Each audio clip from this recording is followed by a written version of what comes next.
안녕하세요. 새벽이에요. 오늘도 참 고생 많으셨지요? 이 밤 따뜻한 옛 이야기 들으며 편안히 쉬어가세요. 조선 중엽 한양 인근의 한 산골 마을에 정씨 가문이 살고 있었으니 이는 대대로 선비의 가풍을 이어오던 집안이었다. 그 집안의 맏며느리로 들어온 이는 해금이라 불리는 처녀로 고운 얼굴에 마음씨 곱고 살림에도 능하여 마을에서도 칭송이 자자하였다. 허나 혼례를 올린 그날 이후로 이상스레 집안엔 좋지 아니한 일만이 줄줄이 일어나기 시작하였다. 첫 해엔 태기가 있어 기뻐하였으나 석 달이 채 되기도 전에 유산을 하였고 다음 해에도 연이어 아이를 품었다가 잃기를 2번이나 하였다. 그러다 넷째 해 고생 끝에 한 아들을 낳았으나 돌도 되기 전 마마에 걸려 싸늘히 씻고 말았으니 해금의 가슴엔 피멍이 들었다. 이뿐만이 아니었다. 늘 건강하시던 시아버지도 갑자기 기침이 잦아지고 기운을 잃더니 칠순 생신을 앞두고 숨을 거두셨다. 이 모든 일들이 해금이 시집 온 이래로 벌어진 까닭에 마을 사람들 사이에선 수군대는 말들이 돌기 시작했다. 아니, 해금이 그 아이 팔자가 사나운 게 분명해. 그러지 않고서야 어찌 연이어 나쁜 일들만 저리 생기겠어. 그 집안이 전엔 저렇지 않았거늘 요 사이에 잇따라 애군이 겹친단 말이지. 해금은 날마다 조왕신께 정성껏 치성을 드리고 절마다 찾아다니며 기도를 올렸으나 그 모든 것이 헛수고였다. 그러던 어느 날 용하다는 점쟁이 하나가 마을에 들어왔다는 소문을 들었다. 해금은 마지막이라는 심정으로 시어미에게 양해를 구하고 점쟁이를 찾아갔다. 이건 보통 애군이 아니구먼. 집안 어른 중 하나가 음덕을 가로막고 있네. 그 어른이 살아있는 한 이 집안은 매해 피눈물을 쏟게 될 걸세. 이대로 두면 자식도 손주도 대를 잇지 못하고 집안도 풍비박산 날 테야. 그 기운이 뿌리째 눌러 앉았으니 아무리 복을 지어도 뚫고 나가질 못할 걸세. 해금이 눈을 크게 뜨며 물었다. 그럼 어찌해야 합니까? 점쟁이는 입을 굳게 다물더니 조심스럽게 한마디를 내뱉었다.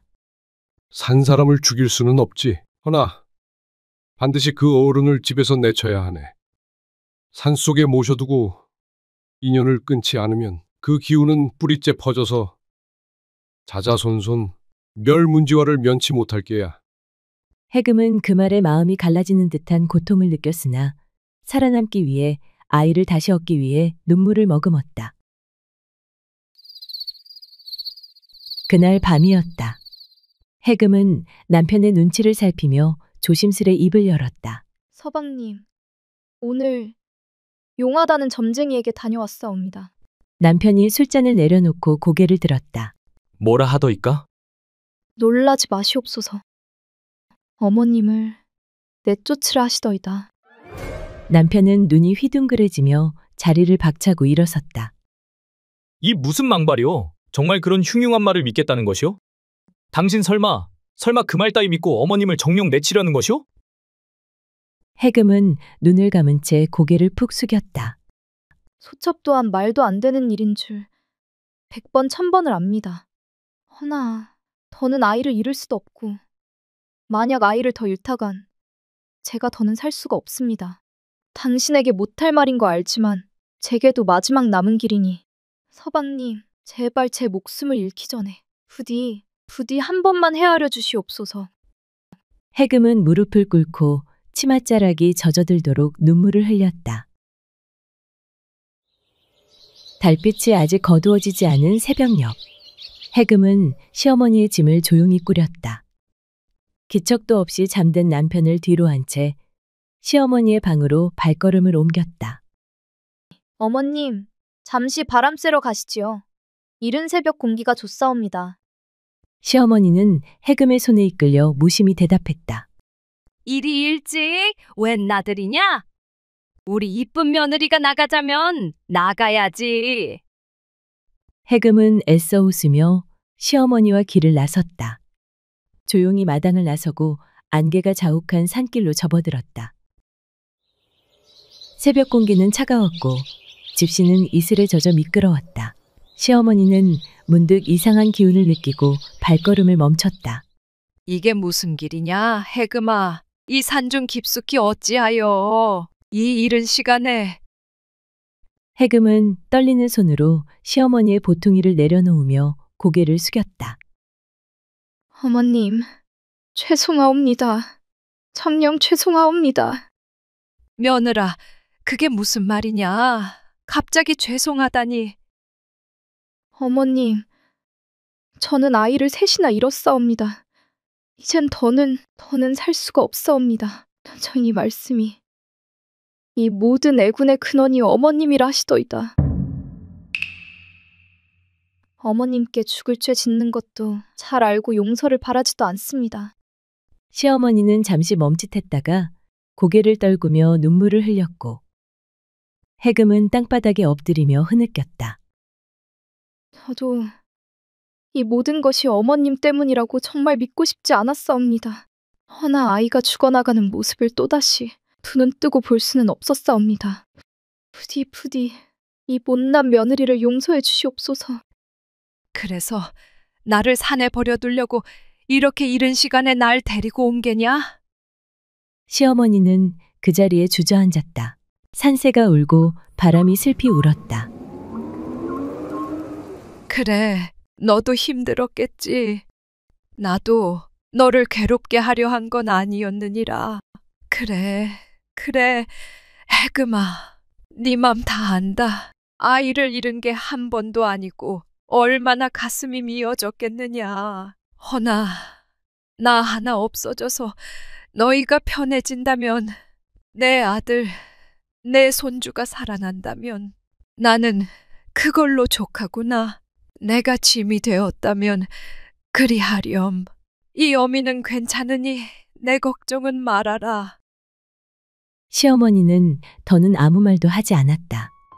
산속엔 잠시 정막이 흘렀고 나뭇잎 사이로 바람이 처연하게 불었다. 말을 마친 시어머니는 허리에 졸라맨 끈을 풀며 조용히 짐을 옆에 내려놓았다. 해금은 일어섰다. 두 손을 모아 절을 올리고 냉정하게 등을 돌렸다. 시어머니를 산에 두고 돌아온 날, 해금은 밤새도록 이불을 뒤집어 쓴 채 울었다. 그날 이후 시어머니 이야기는 집안에서 금기처럼 사라졌다. 산속 깊은 곳, 사람이 다니지 않는 외진 길을 따라 올라가면 나무에 가려진 낡은 초가 한 채가 있었다. 그곳이 바로 시어머니, 정씨 부인이 홀로 삶을 이어가는 곳이었다. 초가는 비바람에 지붕이 너덜너덜했고 굴뚝에서는 연기 한 줄 새어나오지 않았다. 방 안에는 헝겊 옷 한 벌, 집 밖엔 곡기라 부를 수 없는 마른 나물이 널려 있었다. 그런 곳에 달이 중천을 지난 깊은 밤마다 누군가 조심스레 문을 두드렸다. 어머님, 저입니다. 그는 다름 아닌 아들, 해금의 남편이었다. 어서 오너라. 이 추운데 또 여길 온다고 수고했다. 시어머니는 다른 목소리로 아들을 맞이하며 손에 쥐어준 보퉁이를 받아들었다. 그 안엔 몰래 챙긴 쌀이며 장작이며 몇 벌의 옷가지가 담겨 있었다. 아들은 무릎을 꿇고 어머니 앞에 머리를 박았다. 어머님, 이 불효자식 죽을 죄를 지었습니다. 저희 살자고 어머님을 어찌 산에 홀로 모시다니요. 이건 아닙니다, 어머니. 저희 아이 없어도 잘만 살 테니 같이 내려가시죠. 목이 메어 말을 잇지 못하자 정씨 부인은 조용히 아들의 손을 덮으며 말했다. 그만하거라. 내 아무렴. 네 가정을 위해 이런 선택쯤은 못하겠느냐. 며느라기 알기 전에 이제 오지 말거라. 괜히 들락거렸다. 애미 애군이 너희에게 퍼지기라도 할까 걱정이다. 어머니, 그런 말씀 마십시오. 어미가 자식을 낳고도 그 자식에게 버림을 받다니 이 무슨 천벌입니까? 천벌이라니 말도 안 되는 소리다. 너희들만 괜찮다면 나 하나 이 산속에서 늙어가는 것 아무래도 좋다. 어머니의 눈가엔 눈물이 고였고 아들은 떨리는 손으로 그녀의 손을 꼭 쥐었다. 어머님, 그저 몸만 부디 건강하소서 제가 자주 오겠습니다. 그날도 아들은 어두운 숲길을 내려가며 몇 번이고 뒤를 돌아보았다. 그의 뒤에서 시어머니는 아들의 등을 오래도록 바라보았다.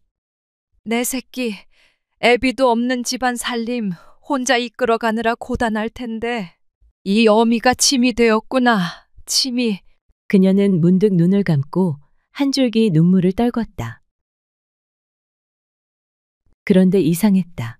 시어머니가 산으로 가고 얼마 안 돼서부터 기이할 정도로 모든 일이 풀리기 시작한 것이다.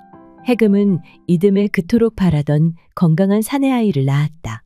전에는 태동이 잦다 끊기기 일쑤였으나 이번만큼은 단단하고 힘찬 아기였다.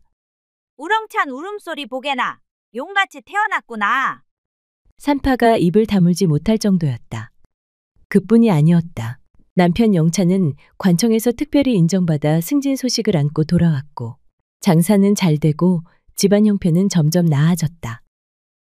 해금은 마음 한구석의 죄책감을 애써 눌러 담으며 되뇌었다. 이 모든 것이 어머님 덕분일지도 몰라. 해금은 믿기지 않을 만큼 하루하루가 행복했다. 그의 겨울은 유난히도 매서웠다. 산속은 사람의 발길이 끊긴 지 오래였고 거센 바람은 눈발을 몰아 초가의 창호 틈새로 매서운 기운을 들이쳤다. 어느 날 밤 깊은 어둠 속을 가르며 초가 안에서 갑작스레 비명소리가 터져나왔다. 정씨 부인은 벽에 기대어 온몸을 떨고 있었다. 허리 아래로는 피가 흥건히 고였고 옷자락 너머로 찢긴 살점이 들여다보일 만큼 처참했다. 그녀를 덮친 것은 먹이를 찾아 내려온 굶주린 호랑이였다. 제발 살려다오.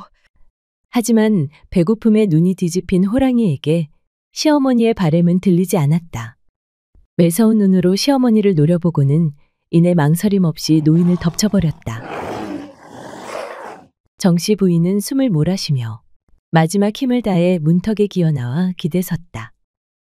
입술을 달싹이며 아들의 이름을 부르려 했지만 끝내 그 이름 하나 다 부르지 못한 채 그녀의 두 눈은 서서히 감겼다. 그리고 그날 이후부터 자식들 집안에는 알 수 없는 그림자가 서서히 드리워지기 시작했다.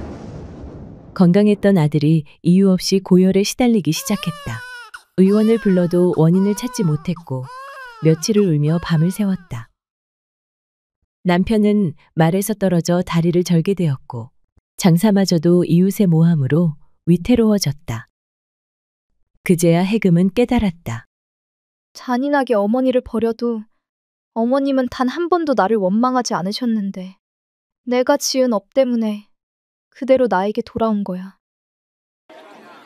그날도 평소처럼 장터는 북적였다. 하지만 여인네들 사이에서는 섬뜩한 소문이 퍼지기 시작했다.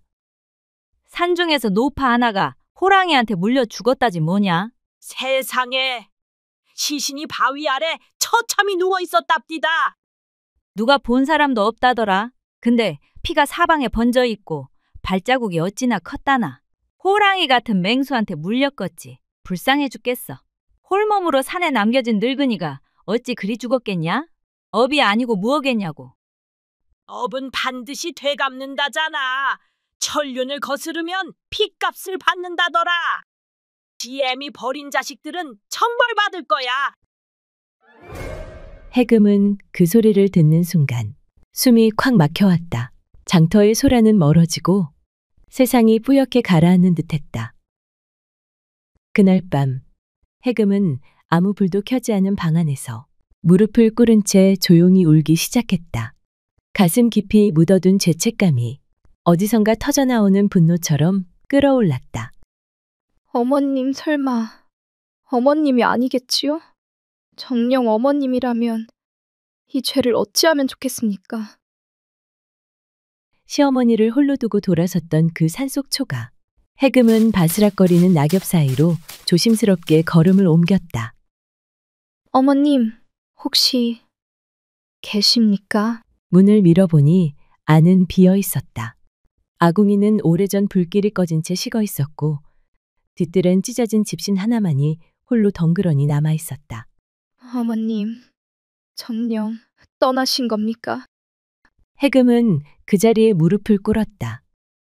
차디찬 땅을 향해 이마를 받고 흐느끼기 시작했다. 그때였다. 땀에 젖은 지팡이를 짚은 노승이 산길 아래에서 올라왔다. 낯익은 듯 초가집을 바라보며 발걸음을 멈추었다. 아씨, 어인일로 이곳에. 해금은 고개를 번쩍 들었다. 스님, 이 집은 제 시어머님이 계시던 곳입니다. 혹시 그분을 아십니까? 노승은 조용히 고개를 끄덕였다. 그 노인은 자주 절에 들르셨소. 항상 며느리와 아들을 위해 기도하셨지. 복은 나누면 돌아온다며 날마다 절을 올리셨소. 해금의 눈가에 눈물이 맺혔다. 저희 어머님은 살아계십니까? 노승은 조심스레 고개를 저었다. 며칠 전 이 산 아래에서 숨을 거두셨소. 굶주린 어린 호랑이에게 물려 바위 아래 피가 흥건한 채로 발견되셨소이다. 해금은 그 자리에 무너지듯 쓰러졌다. 어머님, 제가 죽을 죄를 지었습니다. 잠시 후 노승은 해금을 바라보며 조용히 입을 열었다. 아씨, 아마 그대는 모르고 있었을게요. 시어머니는 그대가 시집 오기 전 절에 다녀갔었소. 며느리를 드리게 되었다고 하여 제가 점을 봐드렸지. 해금은 숨죽이며 귀를 기울였다. 점괘는 그리 나왔소.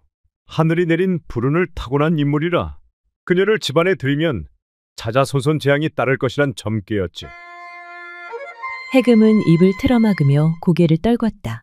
그런데도 어머님은 저를 받아주신 건가요? 노승은 고개를 끄덕이며 눈시울을 붉혔다. 내가 절대 드리면 안 된다고 했거늘 자네 어머님은 끄떡도 하지 않고 이렇게 말하셨소.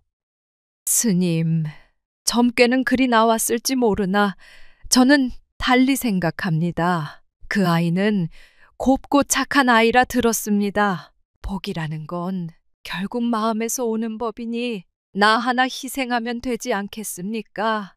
그 아이의 눈을 보니 어찌나 해맑던지요. 아마 제 며느리가 될 운명인가 봅니다. 그리고는 웃으셨지요. 해금은 울부짖었다. 그녀의 통곡은 산허리를 가르고 퍼져나갔다. 어머님, 다 제 복이 없어서 그걸 알면서도 어찌 저 같은 며느리를 품어주셨는지요. 어머니를 탓하며 이곳에 버려둔 저를 부디 절대 용서하지 마십시오. 며칠 뒤 해금은 남편과 아들이 데리고 바위 아래를 찾아갔다. 누군가 정성껏 쌓아 올린 작은 돌무덤. 해금은 그 무덤 앞에 무릎을 꿇었다. 어머님, 저희 왔습니다. 어리석은 제 행동 때문에 어머님이 돌아가신 것만 생각하면 제 가슴이 무너집니다. 평생 이 죄를 속죄하며 살겠습니다. 남편 영찬이 다가와 조용히 말했다. 나는 차마 어머님을 버릴 수 없었소. 그날 이후 당신 몰래 이곳을 찾아왔지. 어머님은 2번 다시 오지 마라 하셨지만 아들로서 그럴 수 없었소. 그간 어머님을 찾아가던 남편이 입을 열었다. 그런 남편을 애잔한 눈빛으로 바라보며 해금이 말했다. 여보, 저는 알고 있었습니다. 밤마다 보퉁이에 이거저거 싸지고 다녀오는 걸 봤지만 아무 말도 할 수 없었어요.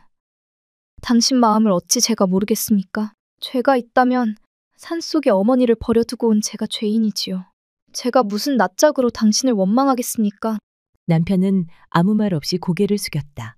그저 아내의 말에 그동안 꾹꾹 눌러 담았던 감정이 복받쳐 올랐다. 모든 걸 이제 다 잊읍시다. 아마 어머님도 그러길 바라실 거요. 그 짧은 남편의 말에 해금은 눈시울이 붉어졌다. 두 사람은 말없이 서로를 바라보았다. 그날 이후 부부는 매달 한 번씩 어머님이 계신 산자락을 찾았다. 조용히 따뜻한 음식을 놓고 묵묵히 어머님의 안부를 전했다. 비록 함께하지 못했지만 그 마음만은 날마다 어머니 곁에 머물러 있었다. 어머님, 하늘에서 편히 계시지요? 이 모든 것이 그저 제 운명이라 여기고 살아가겠습니다. 그리고 더는 점쟁이의 말 같은 것 귀 기울이지 않을 것이옵니다. 그깟 말 한마디에 어머님을 등진 지난 날이 얼마나 어리석었는지 사무치게 깨달았사옵니다. 제가 지은 죄 두고두고 속죄하며 살 것이니 부디 노여움 거두시고 평안히 계소서. 해금은 조용히 눈을 감고 오래도록 그 자리에 앉아 있었다. 봄바람이 부드럽게 나뭇가지를 흔들고 어딘가에서 들국화 향이 은은히 피어올랐다. 그 순간 해금은 어머님의 숨결이 바람결에 섞여 내려오는 듯한 착각에 눈시울을 붉혔다.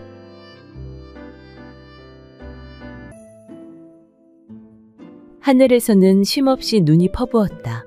기와지붕도, 황토담도, 온 마을이 하얗게 묻혀가는 깊은 겨울밤이었다. 숨을 죽인 듯 고요한 밤. 안방 문틈 너머로 갓난아이의 울음소리가 아련히 새어나왔다. 등잔불 아래 하인 하나가 무릎을 꿇고 고개를 깊숙이 숙이고 있었다. 그의 앞에는 이 집안의 주인 이만수가 매서운 눈으로 하인을 내려다보고 있었다. 하인은 고개를 숙인 채 떨리는 눈길로 포대기에 쌓인 아기를 조심스레 바라보았다. 포대기 틈 사이로 삐죽 드러난 작은 아기의 손. 그 손은 둘로 붙어버린 흉측한 집게발 모양을 하고 있었다. 하인은 숨도 삼키지 못하고 몸을 떨었다. 이 집안은 대대로 이어져 온 이름난 양반가였다. 고을에서는 천석군이라 불릴 만큼 땅과 재산을 자랑했고 이만수는 그 위세를 등에 업고 체면과 명예를 생명처럼 여겼다. 양반가라면 양반가답게 지도 고아야 하는 법이니라. 이만수는 늘 그렇게 말하곤 했다. 가문이 높을수록 피도 정결해야 한다고. 조금이라도 흠결이 있으면 가문의 수치라며 입에 거품을 물었다. 그런 이만수에게 자식이 태어나자마자 저런 손을 가졌다는 것은 차마 견딜 수 없는 치욕이었다. 이만수는 한참이나 아기를 내려다보았다. 이윽고 벌겋게 달아오른 얼굴로 고함을 질렀다. 흉물이다. 우리 가문의 지옥이란 말이다. 목소리는 안방을 가득 메우며 울렸다. 양반가에서 어찌 이런 괴물이 나올 수 있단 말이냐? 차라리 죽여버리는 것이 가문의 체면을 지키는 길이다. 그리곤 이만수가 몸을 숙여 하인에게 은밀하게 속삭였다. 아무도 모르게 처리해라. 곱게 빗은 머리를 한 여인이 문 밖에 조용히 서 있었다. 바로 이만수의 아내이자 집게 손을 가진 아이의 어머니였다. 그녀는 손등으로 입을 틀어막고 참을 수 없는 눈물을 삼키고 있었다. 아기를 버린다는 말, 흉물이라는 말, 그 모든 잔혹한 말이 비수처럼 가슴을 꿰뚫었다. 그러나 그녀는 입을 열 수 없었다. 말을 한다는 것은 곧 집안의 체면을 무너뜨리는 일이었기에 그녀는 그저 고개를 숙이고 가늘게 떠는 어깨를 감추려 애썼다. 하인은 따뜻한 아기의 온기가 느껴지자 가슴 한켠이 저릿하게 아려왔다. 아무리 명령이라지만 갓난아이를 버린다는 것에 괴로움을 느꼈다. 미안하다, 아가야. 하인은 아이를 끌어안은 채 문밖 차디찬 겨울산 속으로 천천히 걸어나갔다. 아내는 아기를 품에 안고 문 밖으로 사라지는 하인의 모습을 그저 먼 발치에서 붉어진 눈으로 바라볼 뿐이었다. 하얀 눈발이 쉼없이 쏟아지고 있는 한밤중. 하인은 옷깃을 여몄다. 허름한 솜저고리로는 바람 한 점 막을 길이 없었다. 하지만 품 안의 아기만은 제 몸뚱이로라도 막아야 했다. 눈길은 깊어 무릎까지 빠졌고 발끝은 이미 얼어 감각이 사라져갔다. 저 멀리 산자락에 움푹 패인 굴 하나가 보였다. 바람도 덜 드는 곳. 사람 발길 끊긴 외진 자리였다. 하인은 굴 앞에 멈춰섰다. 그곳에 손으로 눈을 쓸어내고 마른 풀을 모아 바닥을 덮었다. 그리곤 조심스레 품 안의 포대기를 내려놓았다. 포대기 속 아기는 아직도 가느다란 숨결을 이어가고 있었다. 제발 사람한다오, 아가야. 하인은 차마 뒤돌지 못하고 한참을 그 자리에서 울먹이며 바라보았다. 그러나 끝내 하인은 무겁게 몸을 돌려 굴을 떠났다. 누군가 이 아기를 구해주기를 바라며 그는 뒤도 돌아보지 않고 걸어갔다. 하얀 눈발만이 그의 발자국을 하나둘 지워나갔다. 그렇게 긴긴 겨울밤이 지나고 어느덧 이른 새벽. 나무꾼 하나가 어깨에 빈 지게를 메고 산길을 오르고 있었다. 이 눈발에 나무 한 짐이나 구할 수 있으려나. 그는 투덜거리며 발을 옮기다가 문득 귓가에 스치는 희미한 소리에 걸음을 멈추었다. 약하고 가는 아기 울음소리에 나무꾼은 숨을 죽였다. 이 깊은 산속에서 울음소리라니. 그는 귀를 기울이며 발걸음을 재촉했다. 눈에 묻힌 바위굴 안에 불룩 솟은 포대기 하나. 나무꾼은 조심스럽게 포대기를 열어보니 그 안에는 고운 숨결을 내쉬는 아기가 있었다. 나무꾼은 따뜻한 미소를 지으며 말했다. 그래도 살아있구나. 이런 날씨에 살아남은 걸 보니 너는 살아날 운명인 게야. 그는 서둘러 외투를 벗어 아기를 품 안 깊숙이 끌어안았다. 춥지 마라. 괜찮다, 아가야. 그는 손등으로 얼어붙은 눈송이를 털어내며 아기를 품고 조심스레 산길을 내려가기 시작했다. 발밑은 미끄럽고 바람은 사납게 휘몰아쳤다. 나무꾼은 발을 땅에 꾹꾹 디디며 한 걸음, 또 한 걸음, 포대기 속 아이를 지키려 이를 악물었다. 아기야, 내가 무슨 일이 있어도 널 꼭 살려내마. 산등성이를 넘고 작은 개울을 건너 비탈진 고갯길을 내려오며 그는 품 안에 놓치지 않으려 꽉 안았다. 얼마나 걸었을까? 저 아래로 눈 속에 파묻힌 작은 초가집이 보이기 시작하자 나무꾼은 안도의 미소를 지었다. 그는 품속의 아기를 조심스레 다독이며 터벅터벅 초가집을 향해 걸음을 옮겼다. 초가집 앞에 다다르자 따스한 아궁이 연기가 굴뚝 위로 피어오르고 있었다. 나무꾼은 문을 열며 부르짖었다. 마누라, 이리 좀 나와보소.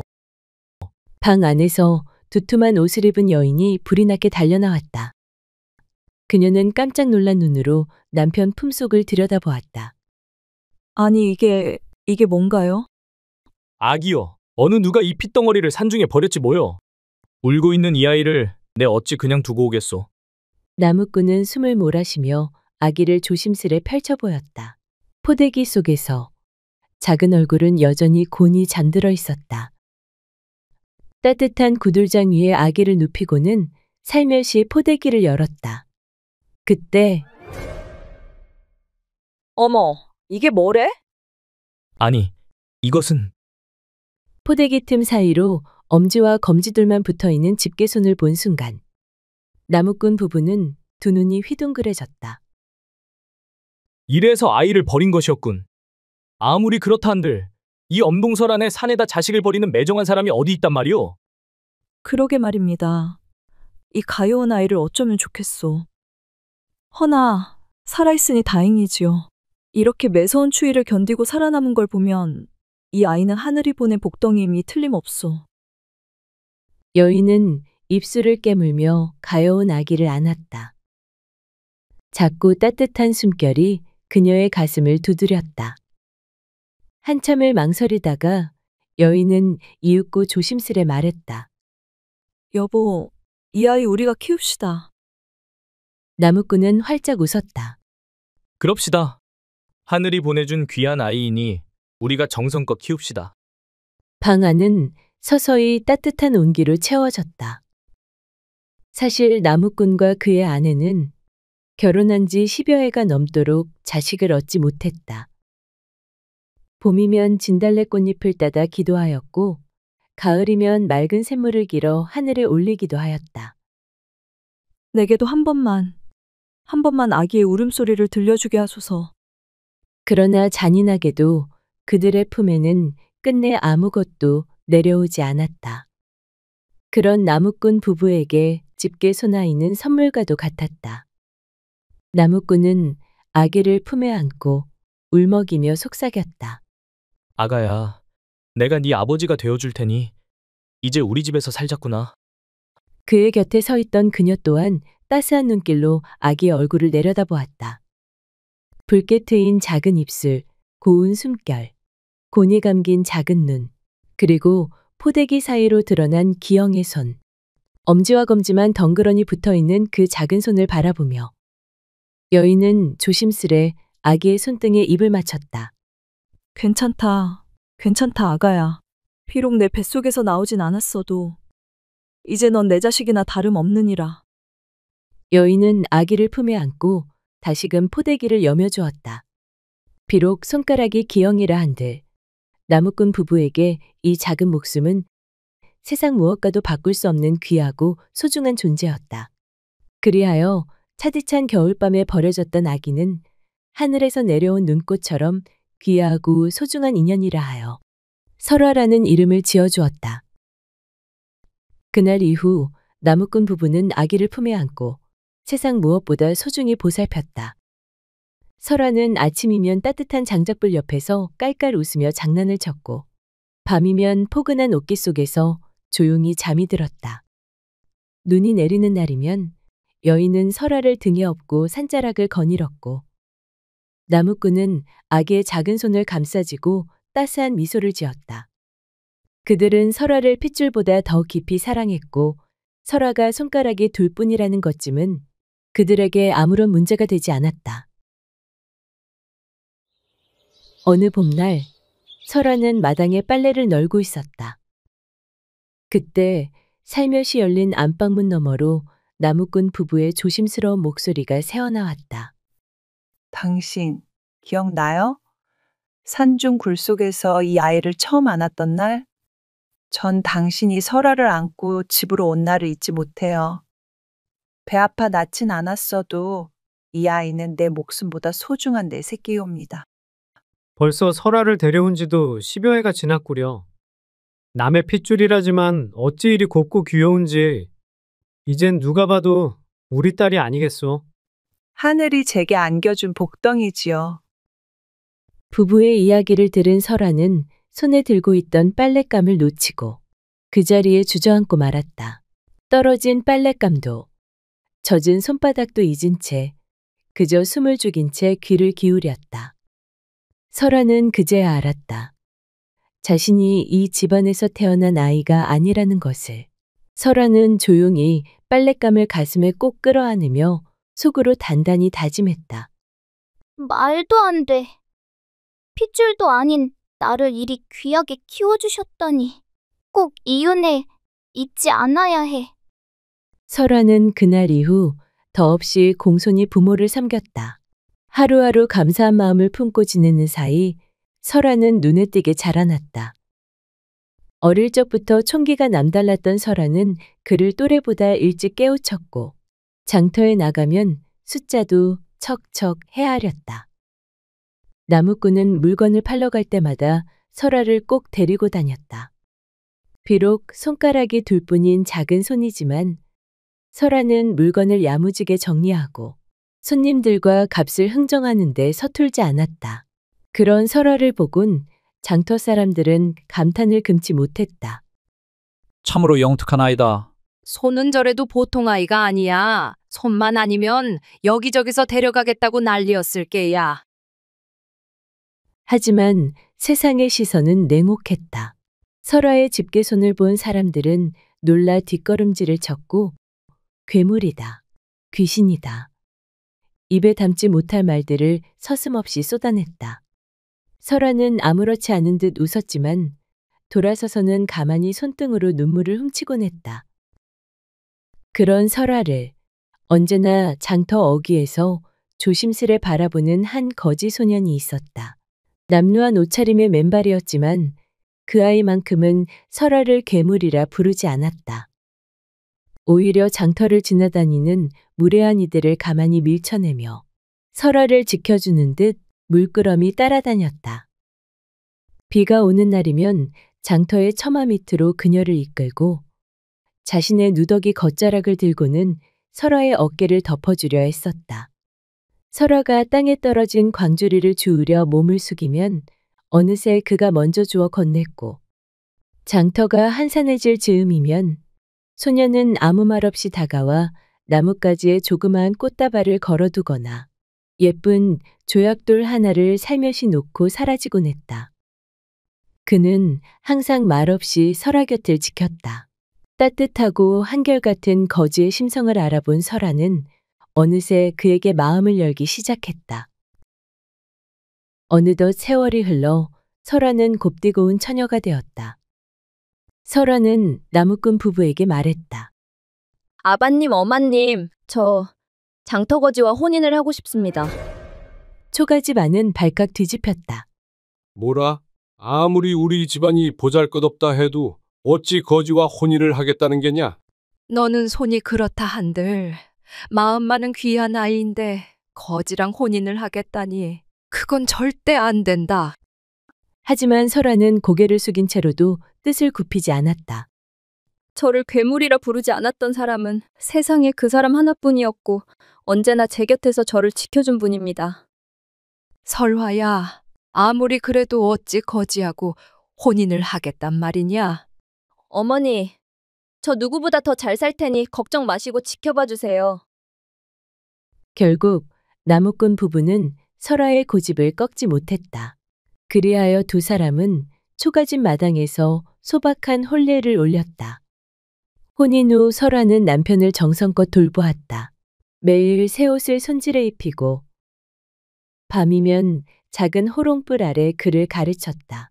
설아의 정성은 차츰 사내를 바꾸어 놓았다. 헝클어진 머리는 단정히 빗어졌고 누더기 같던 옷자락은 고운 손길로 깊고 다듬어졌다. 거짓골이던 사내는 이제 멀끔한 선비처럼 단아한 모습으로 변해 있었다. 남편은 낮에는 장인어른과 함께 드리를 거들고 밤이면 조용히 붓을 들어 글을 익혔다. 남편이 주경 야독으로 과거 시험을 준비하는 동안 설아도 가만히 있지 않았다. 어릴 적부터 야무진 손재주를 지녔던 설아는 밤마다 바느질을 하고 옷감을 다듬었다.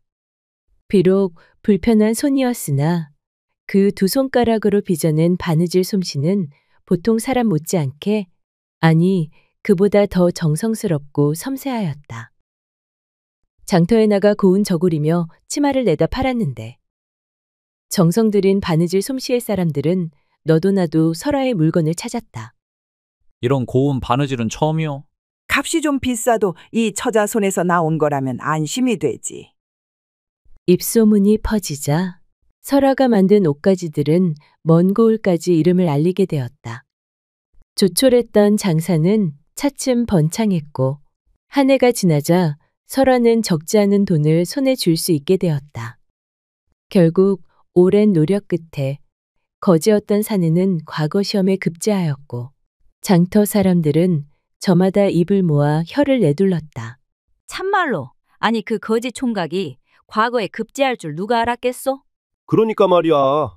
설아가 아니었으면 어림도 없었을 게야. 그 처자가 사람 하나를 사람답게 만든 거지. 세상 일은 참 모를 일이라니까. 손가락에 둘 뿐인 아이가 이리 복을 불러올 줄이야. 설아는 가만히 하늘을 올려다보며 다짐했다. 이제야 비로소 은혜를 갚을 때가 되었어. 그리하여 설아는 남편과 함께 넓은 기와집터를 마련했다. 푸른 담장이 둘러진 기와집. 봄이면 레화꽃이 흐드러지고 가을이면 국화향이 가득 번지는 집이었다. 설아는 부모님을 새 집으로 모시며 무릎을 꿇고 절했다. 아바님, 어마님, 사실 저도 알고 있습니다. 저를 주워다 키워주신 것도, 이렇게 손이 온전치 못한 저를 귀히 길러주신 것도요. 이 미천한 몸인 제가 여기까지 올 수 있었던 것은 모두 두 분의 사랑 덕분이옵니다. 그 큰 은혜, 평생 다 갚을 수는 없겠지만 남은 삶을 다해 보답하며 살겠습니다. 제게 부모가 되어주신 거 진심으로 감사드립니다. 이제는 모든 걱정 내려놓으시고 이 집에서 편안히 지내주시옵소서. 나무꾼 부부는 차마 말을 잇지 못한 채 두 눈에 뜨거운 눈물이 맺혔다. 거칠었던 손으로 설아의 손을 감싸주며 말했다. 우리 딸, 이런 날이 올 줄이야. 꿈에도 그리지 못했단다. 세상 누구도 곁에 없던 내게 너처럼 복된 아이가 와준 건 정녕 하늘이 내린 선물이지. 네가 우리 곁으로 와줘서 이 어미는 참말로 고맙구나. 그리고 마당에는 따뜻한 햇살이 소담하게 내려앉았다. 설아는 부모님 손을 꼭 잡고 조용히 미소 지었다. 한편 설아가 새 삶을 열어가는 동안 잔인하게 설아를 버린 아비 이만수의 집안에는 깊은 어둠이 드리워지고 있었다. 이만수는 과거 시험만을 인생의 전부라 여기며 아들에게 온갖 기대를 쏟아부었다. 네가 과거에 급제하지 못하면 이 가문의 체면은 어찌 되겠느냐? 아들은 매일같이 회초리에 시달렸다. 낙방할 때마다 욕설이 퍼부어졌고 조금이라도 실수하면 매질이 이어졌다. 결국 아들은 사람 구실을 하지 못하고 헛소리를 중얼거리며 미쳐버렸다. 그리고 이만수는 딸마저 사랑하는 이를 떼어내고 가문 좋은 총각에게 강제로 시집 보냈다. 그러나 그 총각은 집안만 좋았지 도박에 빠진 폐인이었고 밤낮을 가리지 않고 딸에게 손찌검을 해댔다. 딸은 눈물로 세월을 버텼지만 그마저도 소용없었다. 여자가 어디 함부로 집안을 욕되게 하느냐? 이만수는 오히려 딸을 꾸짖었다. 결국 딸은 분을 사귀지 못하고 병을 얻어 쓸쓸히 세상을 떠났다. 가세는 나날이 기울어갔다. 돈에 눈이 먼 이만수는 사기꾼의 가머니설에 속아 빚보증을 섰고 한때 자랑하던 재산마저 몽땅 날려버리고 말았다. 문턱이 닳도록 드나들던 친척들은 등을 돌리고 사람들은 길에서 수군거렸다. 천벌이 따로 없구나. 자식 복 없는 건 죗값이라던데 그 꼴을 봐라. 한순간에 전 재산도 잃고 자식까지 잃은 이만수는 초가집 구석에 몸을 숨기듯 살아가야 했다. 낡은 돗자리를 깔고 생강이며 마늘을 손에 쥐고 굽은 허리로 장터를 떠돌았다. 한때는 고을의 천석꾼으로 불리던 이만수였건만 이제는 이름을 기억하는 이조차 드물었다. 세월이 흘러 설아는 고운 한복을 입고 시장길을 거닐고 있었다. 화사한 얼굴빛에 단아한 자태. 이제 누가 봐도 귀한 집안의 마님 같았다. 그때 문득 골목 어귀에서 조심스레 생강이며 마늘을 팔고 있는 초라한 사내 하나가 눈에 띄었다. 옷은 누더기였고 살갗은 까맣게 그을려 있었다. 그는 고개를 숙인 채 작은 목소리로 외쳤다. 생강이요, 마늘이요. 설아는 불쌍한 마음이 들어 조심스레 다가갔다. 이것 얼마요? 고운 목소리에 놀란 사내가 고개를 들었고 그제야 설아의 모습을 똑바로 바라보았다. 단아한 얼굴, 따뜻한 눈빛, 그리고 물건을 집어드는 작은 손. 두 손가락, 검지와 엄지만 가지런히 붙은 집게손이었다. 그 순간 이만수는 두 눈을 크게 떴다. 자신이 매정하게 버렸던 그 겨울밤의 아기. 바로 그 아이였음을 한눈에 알아볼 수 있었다. 이만수는 그 자리에서 나자빠질 듯 휘청였다. 죽지 않고 살아있었던 게야. 떨리는 목소리를 내뱉었지만 설아는 놀라는 이만수를 보고 어리둥절해하며 물었다. 왜 그러시오? 무엇이 그리 놀랍소? 이만수는 입을 달싹였지만 끝내 아무 말도 하지 못했다. 아니, 차마 할 수 없었다. 그는 과거에 저지른 죄를 이제 와서 어찌 입에 올릴 수 있으랴. 이만수는 그저 고개를 떨군 채 손등으로 눈가를 훔쳤다. 설아는 모른 채 따스히 미소 지으며 말했다. 내가 오늘 이 물건 다 사겠소? 그리고 손에 쥔 은전 몇 냥에 웃돈까지 얹어 건네주었다. 설아는 생강과 마늘을 품에 안고 천천히 걸어갔다. 한 걸음, 두 걸음, 이만수는 주저앉아 그 뒷모습을 가만히 바라보았다. 찬바람이 부는 시장통 한복판에서 그는 아무 말 없이 조용히 눈물을 흘렸다. 그리고 설아는 하늘 아래 가장 빛나는 미소로 자신의 길을 걸어갔다.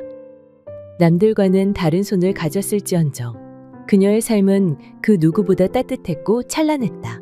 세상이 외면한 상처였지만 설아는 그 상처 위에 꽃을 피우며 밝고도 단단한 삶을 안고 나아갔다.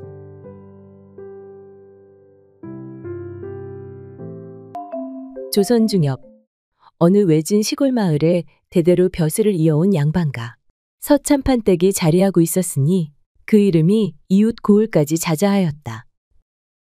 서참판에게는 귀한 외아들 하나가 있었는데 온갖 정성과 공을 들여 길러낸지라 집안 사람들은 물론 마을 사람들까지 참판댁 도련님이라 부르며 귀히 여겼다. 세월이 흘러 그 도련님도 어느덧 장가를 들 나이가 되었고 서참판은 가문과 인품을 두루 갖춘 며느리를 얻고자 애를 썼다. 그렇게 하여 맞아들인 며느리 단심은 살림 솜씨 하나하나가 반듯했고 시부모 섬김 또한 지극하여 그 누구도 흠을 잡을 데가 없었다. 이 아이야말로 우리 집 귀신이 되어줄 아이로다. 서참판 부부는 속으로 늘 그러한 복을 되뇌었다. 허나 복이란 것이 길게 머물지 못했던가. 단심이 시집 온 지 3년쯤 되었을 무렵이었다. 어느 날 며느리가 예전부터 곱다 하며 좋아하던 복숭아꽃이 만개했다는 소문을 듣고 산 너머 복숭아밭까지 다녀오겠노라 하여 아들과 함께 길을 나섰다. 허나 돌아오는 길 아들이 그만 발을 헛디뎌 절벽 아래로 굴러 떨어지고 말았다. 그 길로 서참판댁의 외아들은 숨을 거두었고 단심은 그 젊은 나이에 졸지의 청산가부가 되고 말았으며 그날 이후로는 참판댁 안채에도 바람만이 쓸쓸히 드나들었다. 결혼한 지 고작 3년. 그 짧디 짧은 해를 함께하고 남편은 호련히 저승길에 들고 말았다. 남편이 죽은 이후로 단심은 문 밖에 바람발 내딛지 않고 수절하며 지내고 있었다.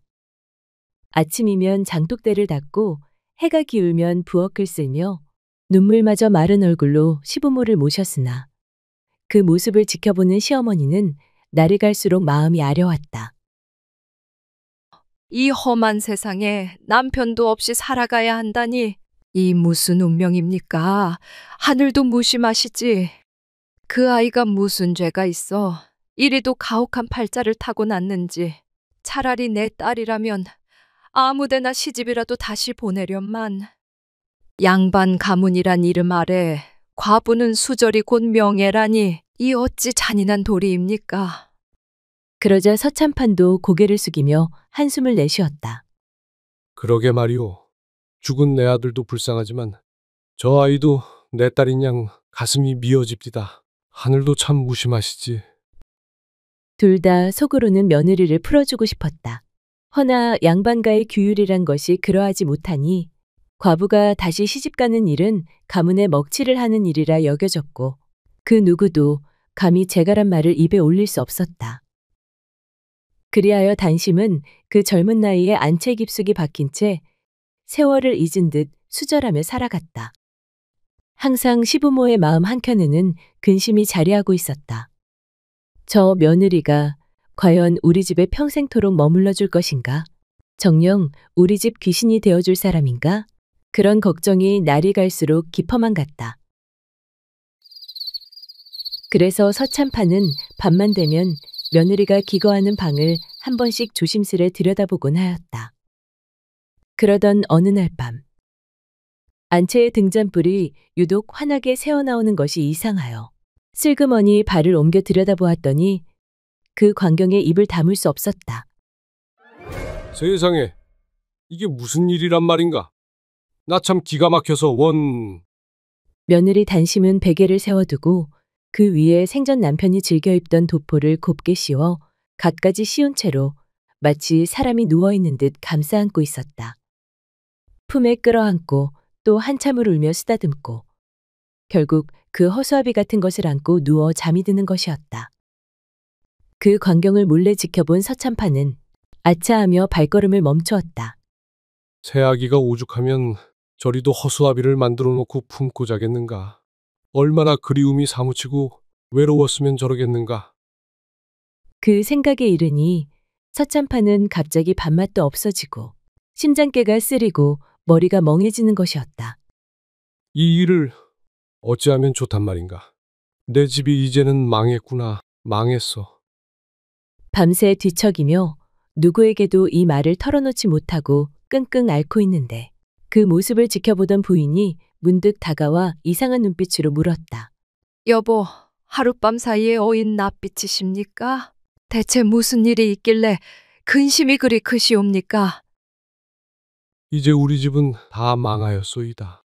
내가 어쩌녁 안채를 살며시 들여다보았거늘 새아기가 그만 베개를 세워놓고는 거기에다 죽은 지아비의 옷을 곱게 입히고 갖가지 씌워서는 그 허수아비를 끌어안고 몸부림을 치고 있지 않겠소. 서참판은 나를 잊지 못하고 깊은 한숨을 내쉬었다. 그토록 마음이 사무쳐 저런 짓을 할 만큼이면 이제는 우리 집 귀신이 되기 어려울 것이 왜다. 과부의 정절은 가문의 이름인데 어찌하여 이런 일이 우리 집에 닥쳤는지. 내가 차라리 죽는 것이 낫겠소. 내 그 아이 마음처럼 지금은 그냥 이 목숨을 놓고만 싶소이다. 그러자 부인이 황급히 나직한 목소리로 타일렀다. 세상에, 그렇다 하여 어찌 당신의 목숨까지 끊으려 하십니까? 부인은 한숨이 절로 나왔다. 그로부터 몇 해가 흘렀다. 세월이 아무리 흘러도 단심은 여전히 안채에 머물며 새벽이면 일어나 마당을 쓸고 해지면 시부모 상을 차리는 일을 하루도 거른 적이 없었다. 허나 어느 날부터인가 이상한 낌새가 느껴졌다. 단심이 장에 다녀오는 날이면 꼭 돌아오는 시간이 늦어지는 것이었다. 며느라기가 요즘 장만 갔다 오면 꼭 한참을 늦더이다.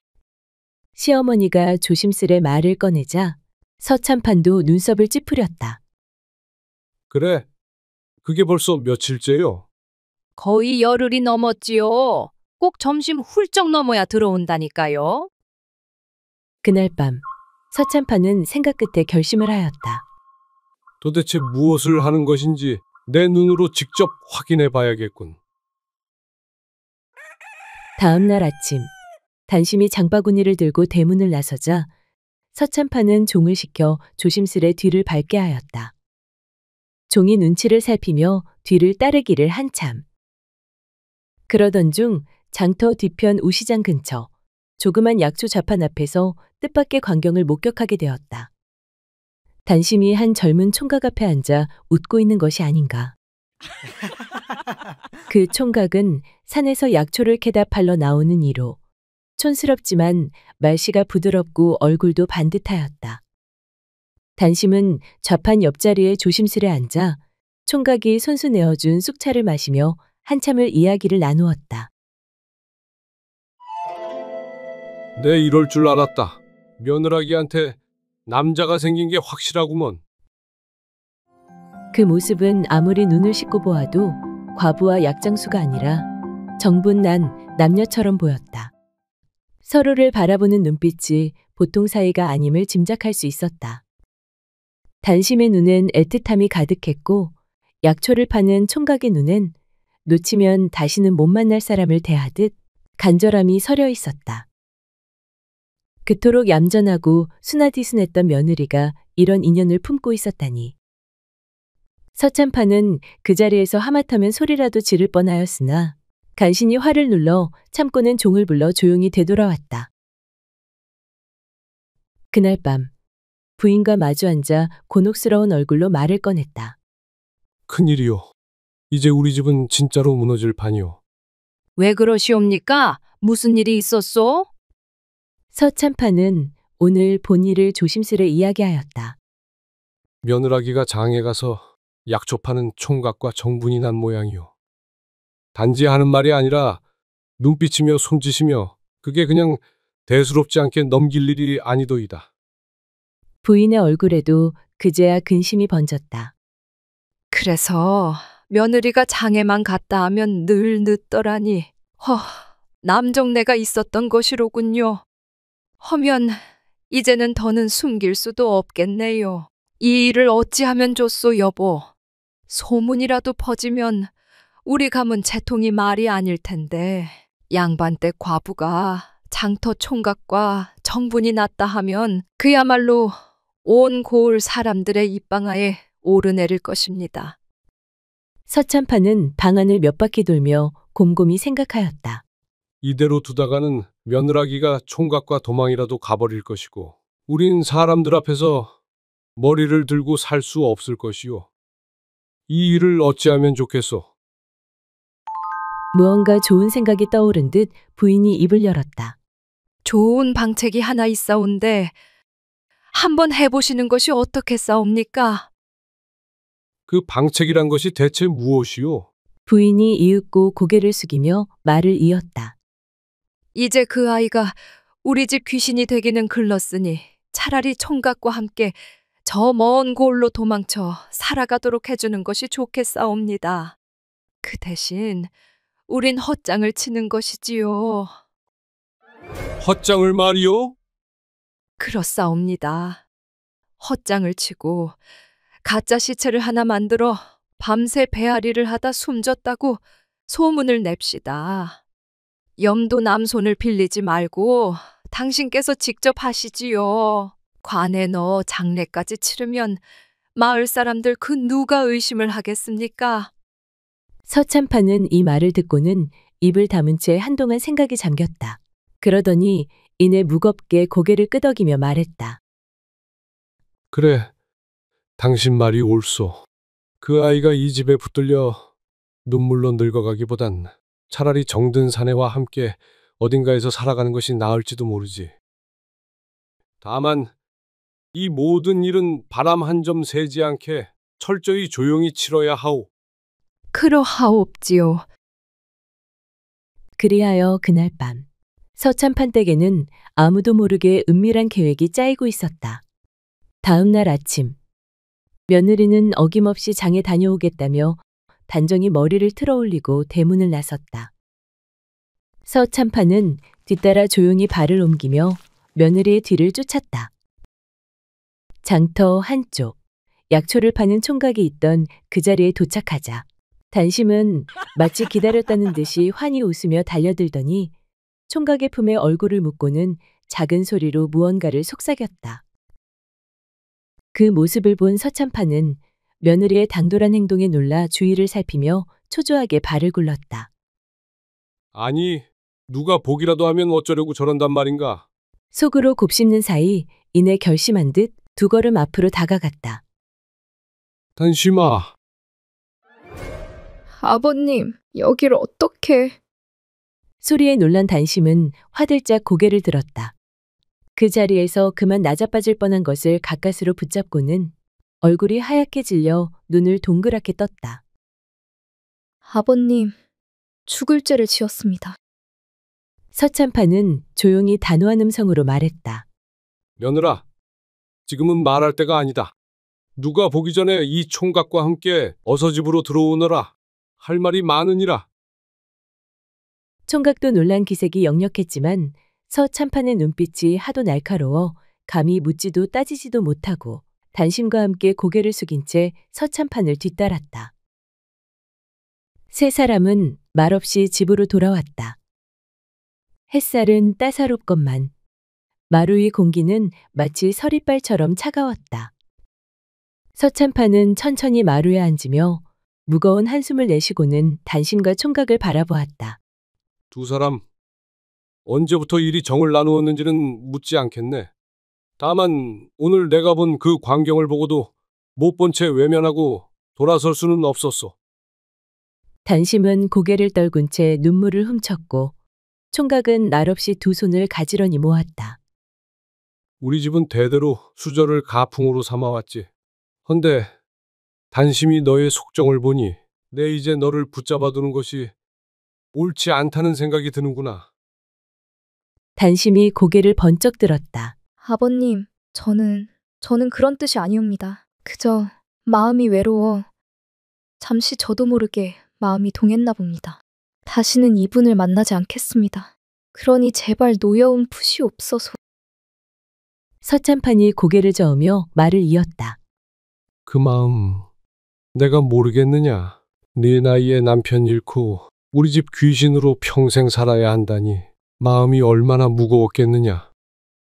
이제는 내가 정든 이 총각과 함께 새 삶을 살아가는 것이 하늘의 뜻일지도 모르지. 단심은 눈물을 왈칵 쏟아내었고 총각은 그제야 눈을 들어 서참판을 똑바로 바라보았다. 나으리, 죄송하옵니다.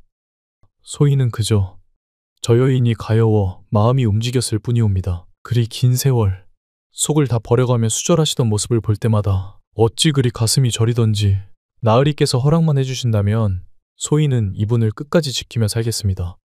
비록 집안도 변변치 못하고 가진 것 하나 없사오나 두고두고 후회 없는 삶을 살게 해드리겠사옵니다. 목숨 걸고 잘 모시겠습니다. 허나 이 일이 세상에 드러나면 우리 집안은 수치를 면치 못할 것이고 너희 또한 천한 죄인 취급을 받을 게다. 그러니 계획을 세워야겠다. 계획이요? 그래. 우리는 네가 병들어 죽은 것으로 위장할 것이다. 밤새 배앓이로 숨을 거뒀다고 소문을 내고 내 손으로 직접 염을 관을 만들어 장사를 치르겠다. 그러니 그날 밤 너희 둘은 어둠을 틈타 이 고을을 떠나거라. 단심과 총각은 숨을 죽인 채 서로의 눈을 바라보았다. 단심이야. 비록 내 며느리로 들어왔으나 내게는 딸 같은 아이요. 마음이 유하고도 여려 눈물도 많다만 심성이 참 고운 아이이니 자네가 부디 우리 며느라기를 품어주게. 아무쪼록 내가 건넨 돈으로 약초방 하나는 차릴 수 있을 것이니 너는 단심이 고생 않게 해주게. 부디 우리 며느라기를 잘 부탁하네. 이것이 내 너를 향한 마지막 정인이라.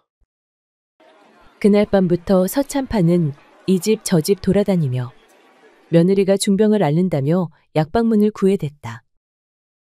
밤이면 뜬 눈으로 지새우며 낮이면 의원을 부르고 부적을 붙이며 동네를 들쑤셨다. 며칠을 그렇게 소란을 피우니 동네 사람들은 모두 입을 모아 단심이 나흘을 넘기기 어렵다더라. 수군대기 시작하였다. 며칠이 흐르고 드디어 며느리가 눈을 감았다는 소문이 돌자 서참판은 마을 어른들을 불러 장례를 치르겠노라 야단을 떨었다. 사람들이 모여든 날 방 한켠에 놓인 염습상 위에 흰 보자기로 덮인 가짜 시신이 놓였다. 모양만 갖춘 헛장이었으나 아무도 눈치채지 못하였다. 그때 서참판이 단호히 일갈하였다. 이 불쌍한 계집은 내가 손수 보내야 하오. 염은 다른 이들 손에 맡길 수 없으니 누구도 가까이 들지 마시오. 그리하여 서참판 내외는 방 안으로 들어가 몰래 만들어둔 허수아비 같은 가짜 시신에 흰 수의를 입히고는 관 속에 조심스레 눕혔다. 장례는 조촐하나 흐트러짐 없이 마무리되었고 며느리의 친정에서도 죽은 것이 차라리 다행이다 하며 별탈 없이 넘어갔다. 세월이 흘러 며느리가 떠난 지도 어느덧 3년. 서참판은 서울에 올라갈 일이 있어 객지기를 나섰다. 날이 어둑해지자 도중 한 기와집에 유숙하게 되었는데 저녁상을 받고 밥을 입에 넣는 순간 문득 놀라 두 눈이 휘둥그레졌다. 아니, 이 국물 맛은 우리 며느라기가 해주던 그 맛인데. 서참판은 숟가락을 내려놓고 말없이 마당을 거닐었다. 저녁 노을이 지고 서늘한 바람이 옷깃을 스쳤다. 그때 담장 너머 어디선가 다듬이질 소리가 들려왔다. 소리에 이끌려 조심스레 고개를 들이밀자 마루 끝에 앉아 조용히 다듬이질을 하고 있는 여인이 눈에 들어왔다. 그 옆에는 한 사내 아이, 2살 되어 보이는 어린아이가 그녀 곁에 찰싹 붙어 앉아 놀고 있었다. 여인은 머리에 쪽을 단정히 틀고 소복을 입었으며 얼굴엔 해맑은 웃음이 서려 있었다. 그 모습, 그 손짓, 그 미소까지도 분명히 며느리 단심이었다. 깜짝 놀란 서참판은 숨소리조차 죽인 채 뒷걸음질 쳤다. 그리곤 날없이 그 집을 빠져나왔다. 입안에 머물던 따뜻한 국물의 맛은 어느새 사라졌고 죽은 아들의 얼굴이 아른거리며 가슴 속에서 일렁였다. 그는 길가의 집단 무더기 앞에 주저앉아 긴 집 한 줄기를 뽑아 목 깊숙이 밀어넣고는 그날 저녁 먹은 것을 모조리 개원했다. 내 자식은 저승에 있어 살아서는 다시는 볼 수 없건만 너는 잘 살고 있구나. 그래, 탄심아. 산 사람은 살아야 되지 않겠냐. 너만은 부디 내 아들 목까지 오래오래 잘 살아다오. 가슴 속에서 허망함이 일렁이며 터져나왔다. 슬픔인지 안도인지 모를 감정이 엉켜 목을대를 꾹꾹 눌러댔다. 그러나 서참파는 눈물 한 방울 흘리지 않았다. 그저 말없이 먼 길을 걸어 발끝이 닿는 대로 서울을 향해 떠났다. 마음 깊은 곳엔 아직 아들의 얼굴이 떠올랐고 등 뒤로는 바람결에 실린 다듬이질 소리가 한없이 멀어지고 있었다. 지리산자락 매봉 고개 아래엔 매치골이라 불리는 작은 산골 마을이 하나 있었다. 들길이 험하고 겨울이 길어 해는 3번 늦게 뜨고 배고픔은 3번 먼저 온다는 외진 곳이었다. 그 마을 끝자락엔 초라한 초가집 한 채가 바위 틈에 비스듬히 기대어 서 있었다. 그 집엔 늙은 어머니, 최씨 부인과 다리를 저는 외아들 봉길이 살고 있었다. 봉길은 어려서 앓은 열병 탓에 왼쪽 다리에 힘이 없었고 곧은 발걸음을 가져본 적이 없었다. 그런 몸으로도 먹고 살자고 날마다 산에 올라 장작을 지고 내려왔지만 지게는 가벼웠고 그의 삶은 늘 무거웠다. 최씨 부인 또한 병든 몸을 이끌고 새벽이면 들로 나갔다. 봄이면 나물 캐고 여름엔 버들잎을 따고 가을엔 도토리를 주워왔다. 허나 눈 덮인 겨울엔 남는 건 발자국뿐 손에는 아무것도 들린 게 없었다. 끓일 것도 지을 것도 마땅치 않아 배를 고른 날이 더 많았다. 어머니, 오늘은 뭐 좀 드셨습니까? 도토리 주워다 묵을 써서 몇 숟갈 떠먹었으니 내 걱정은 말아라. 이 늙은 것보다 너 몸이 더 걱정이다. 그렇게 하루를 버텨내도 한 끼 밥상을 온전히 차려는 날은 손에 꼽혔다. 장터에 진 외상은 해가 바뀔수록 늘어나 이름 석자 적힌 장부는 이젠 두루마리처럼 말아야 했다. 그러던 어느 날 매치골에 다시 장돌림 한 명이 모습을 드러냈다. 이름은 성만복. 거칠고 검은 수염을 기른 사내로 장터 근처에서 성질 고약하기로 이름난 인물이었다. 성만복은 먼지 묻은 장부를 품에 넣은 채 최씨 부인의 허름한 초가를 찾아왔다. 초가 문 앞에 앉은 최씨 부인은 그를 보자마자 허리를 펴지도 못한 채 헛기침부터 삼켰다. 성만복은 묵직한 걸음으로 마루 끝에 걸터 앉았다. 마당에는 바람 한 점 없는데도 그녀의 손끝은 자꾸 떨렸다. 그리고 그가 꺼낸 것은 쌀자루가 아니라 외상 이름이 가득 적힌 장부 한 권이었다. 최씨 부인! 그는 낮고 무거운 목소리로 말했다. 이제는 나도 손 털어야 할 때가 됐소. 장부에 적힌 글자가 사람을 눌러 죽일 지경이니. 장부를 한 장 넘기자 최씨 부인의 이름 아래엔 곡식, 장, 멸치, 소금, 생강. 살아보겠다고 외상낸 품목들이 줄줄이 적혀 있었다. 빚은 빚이고 도리는 도리다만 나도 사람이요. 이만큼 봐줬으면 이젠 갚을 때도 되지 않았소? 성만복은 장부를 툭 덮으며 입꼬리를 삐죽 올렸다. 그는 잠시 말을 멈추고 장부를 슬쩍 어루만졌다. 손끝에서 느껴지는 묵은 종이의 질감이 마치 사람 목줄이라도 되는 것 마냥 뻣뻣하고 무거웠다. 성만복은 고개를 숙이며 서 있는 최씨 부인을 올려다보며 말했다. 최씨 집이 외상 갚기 힘든 형편이란 걸 내가 왜 모르겠어? 그래서 말인데 이 많은 외상 없던 셈으로 돌릴 수 있는 방도가 하나 있긴 있소만. 최씨 부인은 두 눈을 크게 떴다. 허나 그 제안은 기대라기보다 불길한 예감에 가까웠다.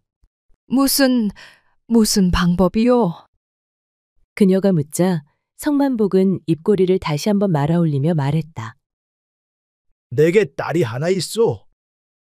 근데 그 아이가 정신이 좀 왔다 갔다 하고 말귀도 잘 못 알아듣지. 어디다 내놓기도 민망한 계집인데 나이는 잘대로 찾고 그렇다고 평생 집안에 묶어둘 수는 없는 노릇이잖소. 그는 장부를 품에 넣으며 목소리를 낮추었다. 모자라긴 해도 심성은 착한 아이요.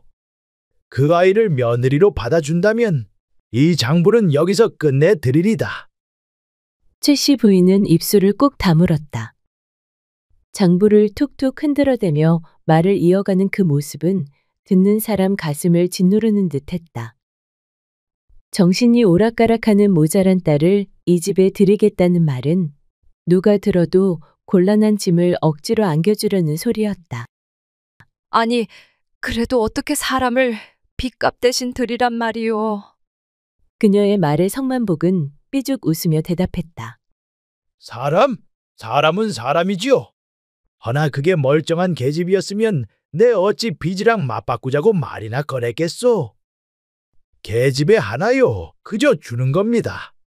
만약 정 내키지 않는다면 이 외상장부 관아에 넘기지요.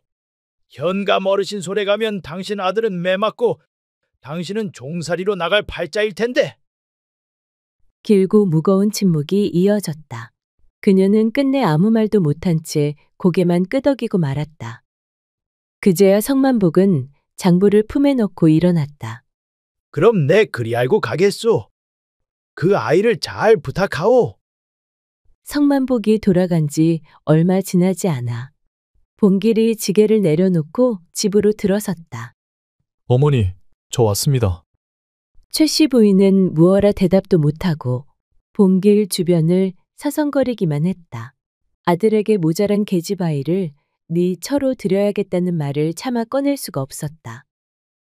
봉길이 눈치를 채고 다가왔다. 어머니, 무슨 일 있으신 거요? 그제야 최 씨 부인이 조심스레 입을 열었다. 사실은 말이다. 좀 전에 성만복이 다녀갔다. 외상값을 못 갚으면 관아에 일러 바치겠다더라. 그런디 그자가 자기 딸 하나를 우리 집에 들이면 외상을 없던 걸로 하겠다는구나. 봉길은 눈이 커졌다. 예? 그게 무슨 말씀이세요? 갑자기 그 사람 딸을 들이다니. 최 씨 부인의 눈가가 붉어졌다. 그 아이가 정신이 조금 모자란단다. 말귀도 제대로 못 알아듣고 세상 물정도 모른단다. 그런 아이를 네 처로 들이는 게 내가 어찌 속이 편하겠니? 잠시 말이 끊겼다. 방 안은 나뭇가지 부딪히는 소리만 들렸다. 봉길은 조용히 고개를 숙였다. 그리고 한참을 그렇게 있다가 천천히 입을 열었다.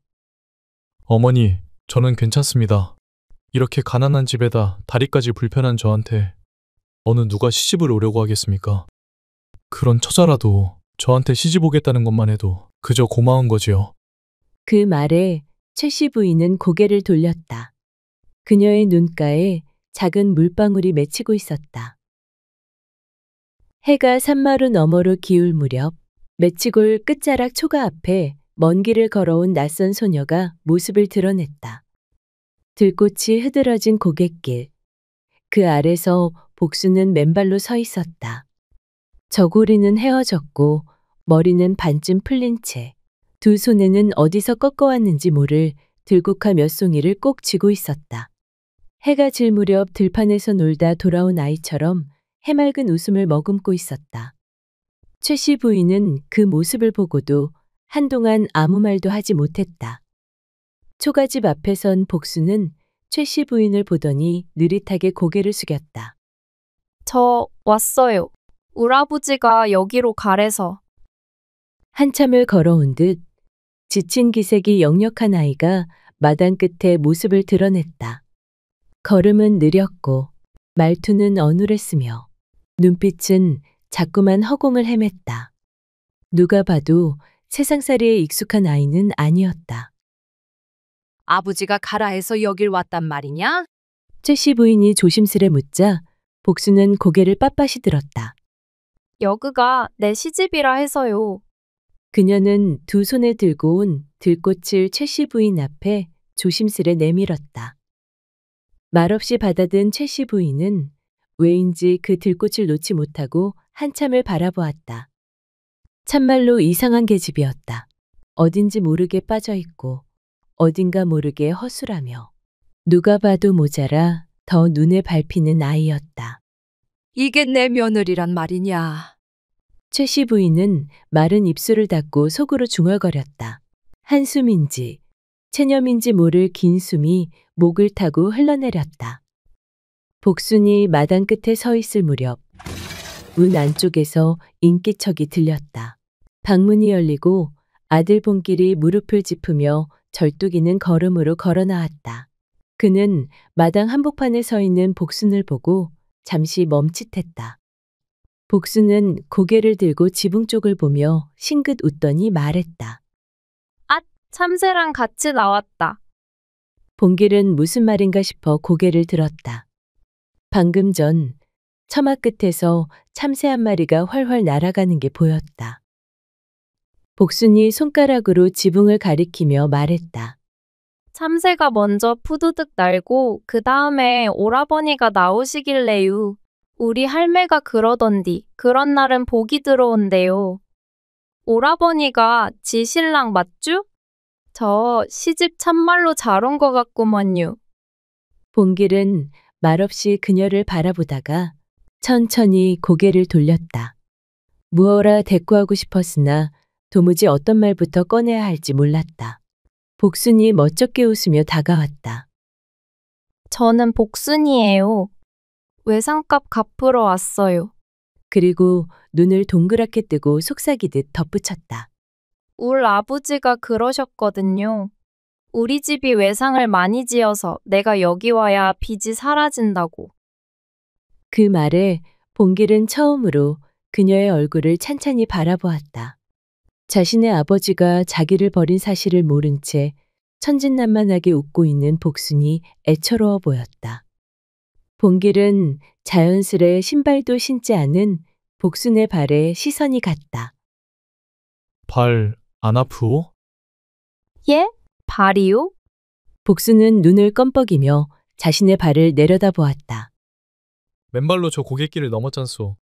흙이 거칠고 돌이 많아 발이 까졌을 터인데 안 아프냐고 물었소.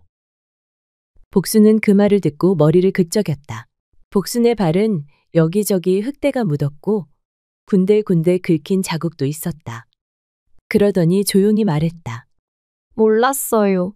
여기까지 오는 동안엔 그냥 걷다 보니 아픈 줄도 몰랐네요. 그 말에 본길은 아무 말도 하지 않았다. 그는 조용히 복순을 마루에 앉혔다. 부엌에서 데운 물과 수건을 들고 나와 말없이 한 손으로 복순의 발을 잡았다.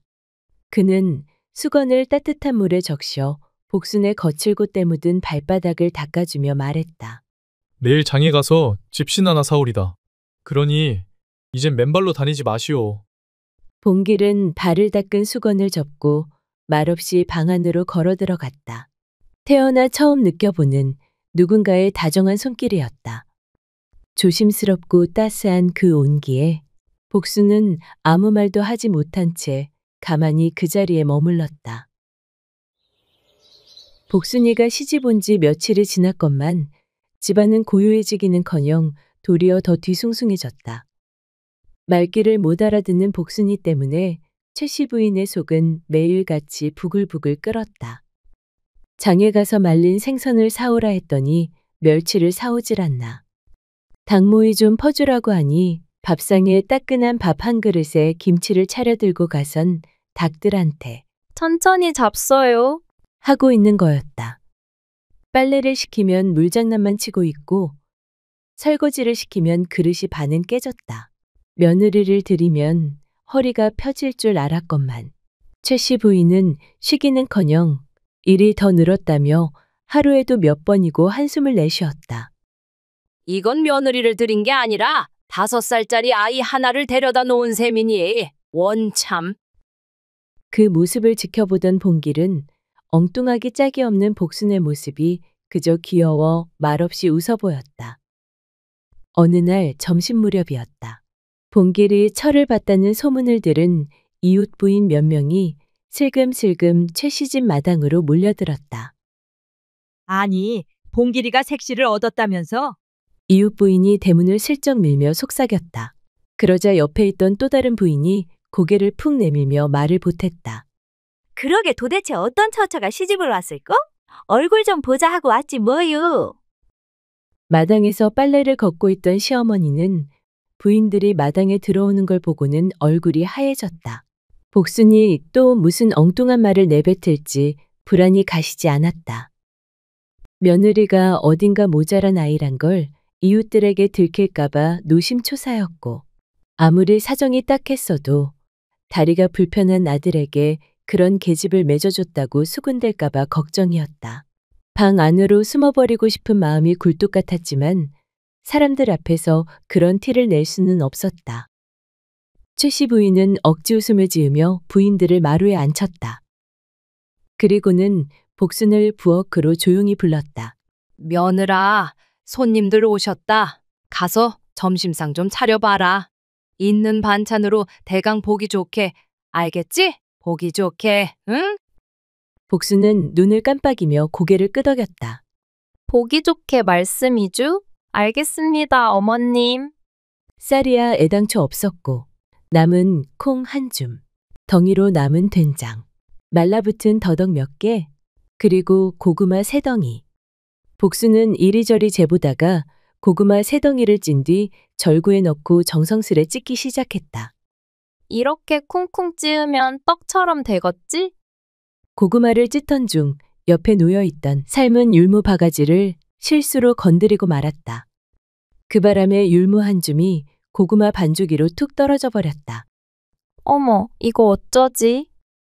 에잇, 모르겠다. 그냥 같이 섞어버려야겠다. 복순은 손으로 휘휘 저어 그대로 섞어버렸다. 잠시 후 복순이 상을 들고 나왔다. 호박잎국, 고구마떡, 된장 더덕구이, 콩밥. 차려나온 음식을 보니 최 씨 부인은 속이 타들어갔다. 또 별 희한한 걸 만들어 왔구먼. 에휴, 이걸 입에 댈 수나 있을런지 모르겠네. 먼저 한 부인이 조심스레 고구마를 한 입 떼어 먹었다. 잠시 후 그 표정이 바뀌었다. 실수로 율무가 섞인 고구마떡은 은은한 단맛에 톡톡 씹히는 고소한 식감이 더해졌다. 몸에 뭐가 톡톡 씹히는 게 이게 참말로 묘하게 맛있네. 이 떡 고구마만 찌은 게 아닌 것 같은데 이거 어디서 배운 거유? 복순은 수줍게 고개를 숙이며 대답했다. 배운 건 아니고요. 고구마 찢다가 옆에 있던 율무를 쏟아버려서 버리기 아까워 그냥 섞어버린 건디요. 부인들이 웃음을 터뜨렸다. 아이고야, 실수로 만들었단 거유? 그래도 이게 어지간한 떡보다 낫다니까. 고구마 떡 이거 장터에 내놔도 잘 팔리겠는데요? 색시가 요리 솜씨가 있구만. 국도 구수하고 더덕구이도 맛있게 잘 구웠고. 최 씨 부인은 멍하니 그 모습을 바라보며 속으로 중얼거렸다. 아니, 그럴 리가 없는데? 그녀는 체면 구기지 않게 하려고 그저 점심상이나 하나 차려보라 했을 뿐인데 그게 사람들의 입맛에 맞아떨어질 줄은 꿈에도 몰랐다. 혼자 마당가에 멍하니 서 있던 최 씨 부인은 복순이의 뒤통수를 바라보며 천천히 혼잣말을 뱉었다. 진짜 이상한 계집이구먼. 그러고는 고개를 살짝 흔들며 방 안으로 들어가려다가 마지막으로 한 번 더 복순을 돌아보았다. 복순이 입가에 미소를 띠며 상이 비워진 그릇을 닦고 있었다. 따뜻한 봄날 최 씨 부인은 복순이에게 호박씨가 담긴 바구니를 주며 당부했다.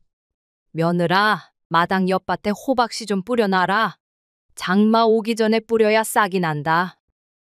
복순이는 예 하고 대답하곤 씨앗 바가지를 들고 씩씩하게 나갔다. 그런데 한참 뒤 황 씨가 불같이 달려왔다. 아니 이게 무슨 짓이야? 허락도 안 받고 우리 밭에 왜 씨를 뿌려놨대요? 욕심 많고 성질 고약한 황 씨가 고함을 지르며 난동을 부리자 최 씨 부인의 얼굴은 순식간에 벌겋게 달아올랐다. 복순아, 혹시 황신의 밭에다 씨 뿌렸냐? 복순이 바가지를 부여잡고 해맑게 대답했다. 그 밭이 우리 밭보다 훨씬 넓기도 넓고 햇빛도 잘 들길래요. 호박이 커지려면 넓어야 하잖아요. 아니, 그래도 그렇지. 너네 집 밭에다가 씨를 뿌리면 어쩌냐? 어? 내가 너 때문에 못 살겠다. 아이고, 속 터져. 며칠 뒤 장마가 들이닥쳤다. 하늘에 뚫린 듯 비가 퍼붓는 바람에 마당 옆 밭은 물에 잠기고 애써 뿌린 씨앗들은 모조리 썩어버렸다. 헌데 놀라운 일이 벌어졌다. 복순이가 엉겁결에 잘못 뿌렸던 황신의 묵은 밭만은 신기하게도 물이 쫙 빠지더니 며칠 사이 싹이 돋고 줄기가 올라오기 시작했다. 그 밭은 원래 황씨가 돌이 많고 벌레가 들끓는다 하여 포기하고 손도 대지 않던 버려진 밭이었다. 그해 여름, 황신의 밭엔 탐스러운 호박이 산처럼 자라났다. 온 마을 사람들이 몰려와 구경하고 장터엔 수군거림이 돌기 시작했다. 복순이 손에 뭐가 있나벼? 그러니까 말이야. 갸가 바보가 아니라 복덩이여, 복덩이. 최 씨 부인은 멍한 얼굴로 무성하게 자란 호박밭을 보며 작게 중얼거렸다. 진짜 이 계집이 바보인 건지 복을 타고난 건지 내 알다가도 모르겠다. 차츰 시간이 흐르며 복수는 서서히 이 집안살이에 익숙해져 갔다. 봉길이 산에 나무하러 나서면 복순이도 조용히 그 뒤를 따랐고 가는 길마다 말동무가 되어 주었다. 불편한 다리로 하지 못하는 일이 있으면 복순이 먼저 나서서 척척 도와주곤 했다.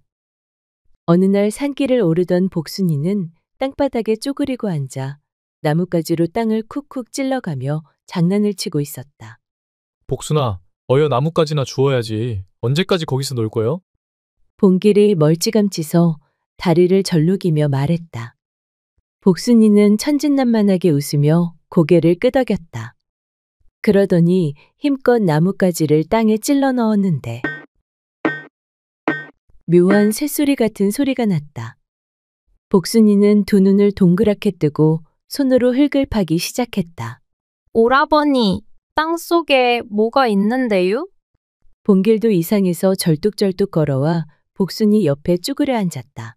둘은 손톱이 닳도록 흙을 헤쳤다. 그리고 마침내 흙빛에 얼룩진 청자 항아리 하나가 모습을 드러냈다. 아니, 이게 뭐여? 봉길은 숨을 삼켰다. 복순이는 두 손으로 조심스레 항아리를 꺼내더니 덮여있던 뚜껑을 살짝 열었다. 그 순간 흙먼지 사이로 빛을 발하는 금가락지가 굴러나왔다. 복순이는 금가락지를 손에 끼고 봉길을 올려다보며 활짝 웃었다. 오라버니, 나 금반지 생겼슈. 그럼 우리 이제 부자 되는 거예요? 봉길은 그런 복순이를 멍하니 바라보다가 풋 하고 웃음을 터뜨렸다. 복순이는 금가락지를 손에 꼭 끼고 봉길은 흙이 잔뜩 묻은 청자 항아리를 조심스레 들고 산길을 내려왔다.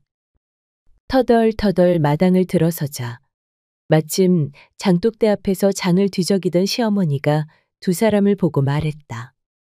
아니, 너희는 어디서 흙투성이가 돼서 오누? 시어머니는 눈을 가늘게 뜨며 다가왔고 복순이는 손에 낀 금가락지를 보여주었다. 어머님, 저기 산에서 땅을 파다가 이걸 찾았어요. 봉길도 청자 항아리를 조심스레 내려놓았다. 항아리 속에는 흙먼지에 덮인 엽전과 금가락지 몇 개가 반짝였다. 시어머니는 눈을 동그랗게 뜨곤 두 손으로 입을 틀어막았다. 아니, 이게 대체 어디서 난 게냐? 땅속에서요. 나뭇가지로 장난치다가 지가 찾았어요. 복순이는 수줍게 웃으며 말했다. 한참을 입을 다물지 못하던 시어머니는 이내 복순이의 두 손을 덥석 붙잡았다. 이쁜 우리 며느리 복순아. 아이고, 우리 집에 복덩이가 들어왔구나. 최씨 부인은 금반지를 끼고 마당에서 덩실덩실 춤을 추는 복순이를 바라보며 미소를 머금었다. 그때 봉길이 조용히 옆으로 다가와 낮은 목소리로 말했다. 엄니, 복순이 가만히 보면 모자란 게 아닌 것 같아요. 지가 장가를 잘 갔구만요. 그주? 봉길이 수줍게 웃으며 말했다. 최씨 부인은 고개를 돌려 봉길을 바라보았다. 그 얼굴엔 복순이에 대한 말 못할 고마움이 고스란히 서려 있었다. 잠시 침묵이 흐른 뒤 최씨 부인은 빙긋이 웃으며 혼잣말처럼 중얼거렸다. 허허, 내가 복덩이를 발로 걷어 찰 뻔했구먼. 따사로운 봄 햇살이 골목을 감싸 안았다. 복순이의 해맑은 웃음소리가 마을 끝까지 퍼져나갔다. 안녕하세요. 오늘도 들러주셔서 감사합니다. 새벽에 들려주는 옛 이야기 시작하겠습니다. 조선 말기 한 고을에 풍류를 즐기기로 소문난 영감 하나가 살고 있었다.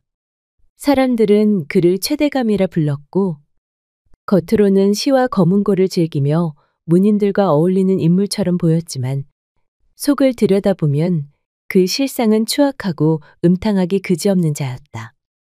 글보다 술을 가까이 했고 경전보단 여인의 눈을 더 오래 바라보던 자였다. 굳이 몸 고생하며 관직을 탐하느니 그저 기생집 안주와 고운 손길이 100번 났다며 대청에서 낮잠을 자고 밤엔 풍류로 세월을 보냈다. 부인 하나로는 성에 차지 않아 후처를 들였고 그것도 부족하다 하여 기방에서 첩을 얻었다. 그러던 어느 봄날 텐마루에서 담뱃대를 두드리던 최대감에게 하인이 다가와 귀를 붙였다. 대감마님, 새 여종 하나 들어왔사옵니다. 여종? 하인의 말끝에 묘한 여운이 스며 있었다. 예, 동네 머슴놈 말로는 얼굴이 곱디고 온 처자라고 하던디요. 최대감은 담뱃대를 입에 물던 손을 멈추고 슬쩍 고갯짓을 했다. 어디서 데려온 기집인가? 남원 쪽 양반댁에서 그 집이 망하고 종문서를 내놨답니다. 최대감의 눈꼬리가 희미하게 올라갔다. 양반집 계집이라. 그럼 겉모양새 하나는 낫겠군. 그는 입꼬리를 비틀며 중얼거렸다. 어디 한번 눈도장이나 찍어볼까? 마당을 거닐던 어느 오후 햇살을 등에 지고 한 여인이 조용히 마당을 건넜다. 빛을 마주한 옆모습, 단정한 머리, 낡은 솜저고리조차 깨끗하게 입은 손길. 그의 눈에 그 여인은 다른 여종들과는 확실히 달랐다. 눈길 한번 건네지 않았지만 겉으로 드러내지 않은 품위 같은 것이 있었다. 그날 저녁, 최대감은 밥상 앞에 앉아선 먹는 둥 마는 둥, 젓가락만 들었다 놓기를 반복하였다. 그 시선은 자꾸만 물동이를 들고 안채로 향하는 해월에게로 멎었다. 그리고 혼잣말로 말했다. 보면 볼수록 곱다니까 순순히 웃어줄 때까지 내가 직접 손을 써야 하려나. 어디 여종 주제에 얼마나 버티나 두고 보자고. 마당을 스치는 바람은 여종의 오래된 기억을 건드리고 있었다. 그녀의 이름은 해월. 본디 남원에서 이름난 양반가의 외동딸이었다. 아버지는 고지식한 선비였고 글로써 백성을 논하고 왕을 곧게 나무라던 분이었다. 그러나 그 고든 뜻은 끝내 권세의 벽을 넘지 못했다. 왕의 귀를 거슬렀고 간신들의 손에 영모죄로 몰려 차명도 유배도 아닌 실종이라는 이름으로 사라졌다. 하루아침에 해월의 집안은 역적의 가문이 되었고 어머니는 병이 깊어 세상을 등졌으며 그녀는 집을 지키다 빚에 쫓겨 종문서에 이름을 올리게 되었다. 그렇게 그녀는 최대감 댁의 여종으로 팔려온 것이었다. 그날 이후 최대감은 아침마다 쓸데없는 심부름을 만들어 해월을 불러댔고 해월은 최대감의 시커먼 속내를 뻔히 알고서도 말없이 묵묵히 시키는 일을 해냈다. 그녀는 최대감의 부름에도 눈길을 주지도 허튼 웃음조차 보이지 않았다. 탐욕스러운 최대감은 점점 그 무심함에 오히려 더 마음을 뺏기기 시작했다. 다른 계집처럼 아양이나 좀 떨 것이지. 어찌 저리 차갑단 말이냐. 그는 혼잣말로 투덜거리면서도 점점 그녀에게 눈을 떼지 못했다. 그러던 늦은 밤, 달빛이 길게 마당을 비추고 집안이 모두 잠든 시각. 최대감은 비틀린 마음 하나를 품고 조용히 여종방 앞에 섰다. 바람도 숨을 죽인 밤이었다. 그는 문 앞에서 잠시 숨을 고르고는 조심스럽게 문을 열었다. 문이 열리자 그 안에는 웅크리고 잠든 해월이 있었다. 그는 까치발을 들어 조용히 문턱을 넘으며 누워있는 해월에게 속삭였다. 이 늙은이 마음이 외로워 그런 것이니 나를 나무라지 말아라. 해월이 눈을 뜨자 익숙한 노인의 가면 뒤 짐승 같은 탐욕이 훤히 드러난 눈이 보였다. 지금 못하는 것입니까? 아무리 제가 이 집의 여종이라 한들 어찌 대감이라는 분이 이리도 천한 짓을 서슴없이 하실 수 있단 말입니까? 허허, 내 참 기가 막혀서 네가 아직도 양반댁 핏줄인 줄 알고 사는 게냐? 그는 해월의 턱을 억지로 들게 하며 말했다. 양반이었든 종이었든 지금 네 자리는 내 집 종이다. 내가 부르면 와야 하는 종년일 뿐이란 말이다. 해월은 그의 손을 뿌리쳤다. 차라리 그 손에 죽는 것이 낫지. 저는 그따위 치욕은 감당치 않을 것입니다. 해월의 눈빛은 결연했고 그 안엔 두려움보다 먼저 분노가 이글거렸다. 해월은 온몸을 던져 도망치려 했으나 최대감의 소나기는 이미 그녀의 팔을 거칠게 움켜쥐고 있었다. 방 안의 문은 굳게 닫혀 있었고 바깥 세상은 너무도 조용했다. 눈을 감고 이를 악문 해월의 뺨 위로 굵은 눈물이 한 줄기 흘러내렸다. 그날 밤 창밖엔 비가 내렸다. 기와를 때리는 빗소리는 방 안의 숨죽인 울음과 짐승 같은 숨소리를 삼켜버렸다. 다음 날 새벽 최대감에게 짓밟힌 그날 밤 해월은 견딜 수 없는 수치와 절망에 사로잡혀 그 집을 뛰쳐나왔다. 말없이 치마자락을 꼭 쥔 채 해월은 짙은 어둠 속 산길을 무작정 올랐다. 외딴 절벽 끝 낭떠러지에 다다른 그녀는 안개 자욱한 절벽 아래를 말없이 내려다보았다. 이대로 뛰어내리면 고통도 기억도 모두 사라질 수 있을 것 같았다. 더럽혀진 이 몸 어찌 씻으리까? 모든 걸 다 잃었으니 사는 것이 죽는 것보다 못해. 한 발 내딛는 순간 누군가 뒤에서 그녀의 발을 덥석 붙잡았다. 이보시오. 해월이 화들짝 놀라 돌아보니 거기엔 헌 도포를 걸치고 집신을 질질 끌던 초췌한 선비 하나가 서 있었다. 지금 못하는 짓이오. 해월은 그제야 주저앉아 아이처럼 엉엉 울음을 터뜨렸다. 선비는 해월이 눈물을 그칠 때까지 옆에서 말없이 기다려 주었다. 그리곤 그녀는 그 선비에게 처음이자 마지막으로 자신의 이야기를 들려주었다. 저는 더럽혀졌습니다. 죽어 마땅한 몸이옵니다. 선비는 조용히 고개를 저었다. 선비는 주변을 둘러보다가 조심스럽게 물었다. 행여 돌아갈 데가 없으시다면 일단 제 집으로 몸부터 좀 숨기시지요. 해월이 놀란 눈으로 그를 바라봤다. 선비는 급히 손을 내저었다. 오해는 마시오. 사사로이 흑심은 없습니다. 다만 최대감이라는 작자가 한 짓을 듣고도 그 집으로 도로 보내는 건 사람이 할 짓은 아닌 듯 싶어 그러하오. 잠시 망설이던 해월은 더는 물러설 곳이 없다는 듯 고개를 끄덕였다. 선비는 해월에게 자신의 겉도포를 벗어주고 조용히 함께 산길을 걸어 내려갔다. 그날 이후 그녀는 그 선비의 집에 몸을 숨기게 되었다. 선비의 집은 마을 끝자락, 뒷산이 가깝고 앞으론 개울이 흐르는 외진 곳이었다. 낡고 작은 초가였지만 해월은 그곳에서 처음으로 마음을 놓고 잠을 잤다. 아무 걱정 마시오. 산 아래 누구도 여기까진 오지 않소. 해월을 구해준 이선비는 늦은 나이까지 홀로 지내며 산속 초가집에서 글 공부에만 몰두해온 사람이었다. 학식은 높되 벼슬엔 뜻이 없고 재물이나 세속에 욕심도 없는 자였다. 사람들은 그를 노총각 선비라 불렀고 그는 늘 조용히 책상 앞에 앉아 자기 길을 묵묵히 걸어가는 사람이었다. 그렇게 두 사람은 한 지붕 아래 각자의 자리에서 묵묵히 하루를 보냈다. 해월은 물 깃고 방을 쓸며 집안일을 했고 선비는 말없이 마당에 장작을 패고 책을 펼쳤다. 그 속에서 해월은 조금씩, 아주 조금씩 마음의 상처를 지워나가는 듯 했다. 그렇게 며칠이 지나고 몇 달이 지나고 해월은 종일 입맛을 잃었고 속이 메스꺼리는 증상이 이어졌다. 가슴이 뻐근하게 부어오르기 시작했고 낮은 열기와 함께 알 수 없는 현기증이 덮쳐왔다. 그녀는 장독대 옆에 쭈그려 앉아 토해냈다. 바로 그 순간 해월은 멍하니 자신의 배를 감쌌다. 설마 아닐 거야. 그럴 리가 없어.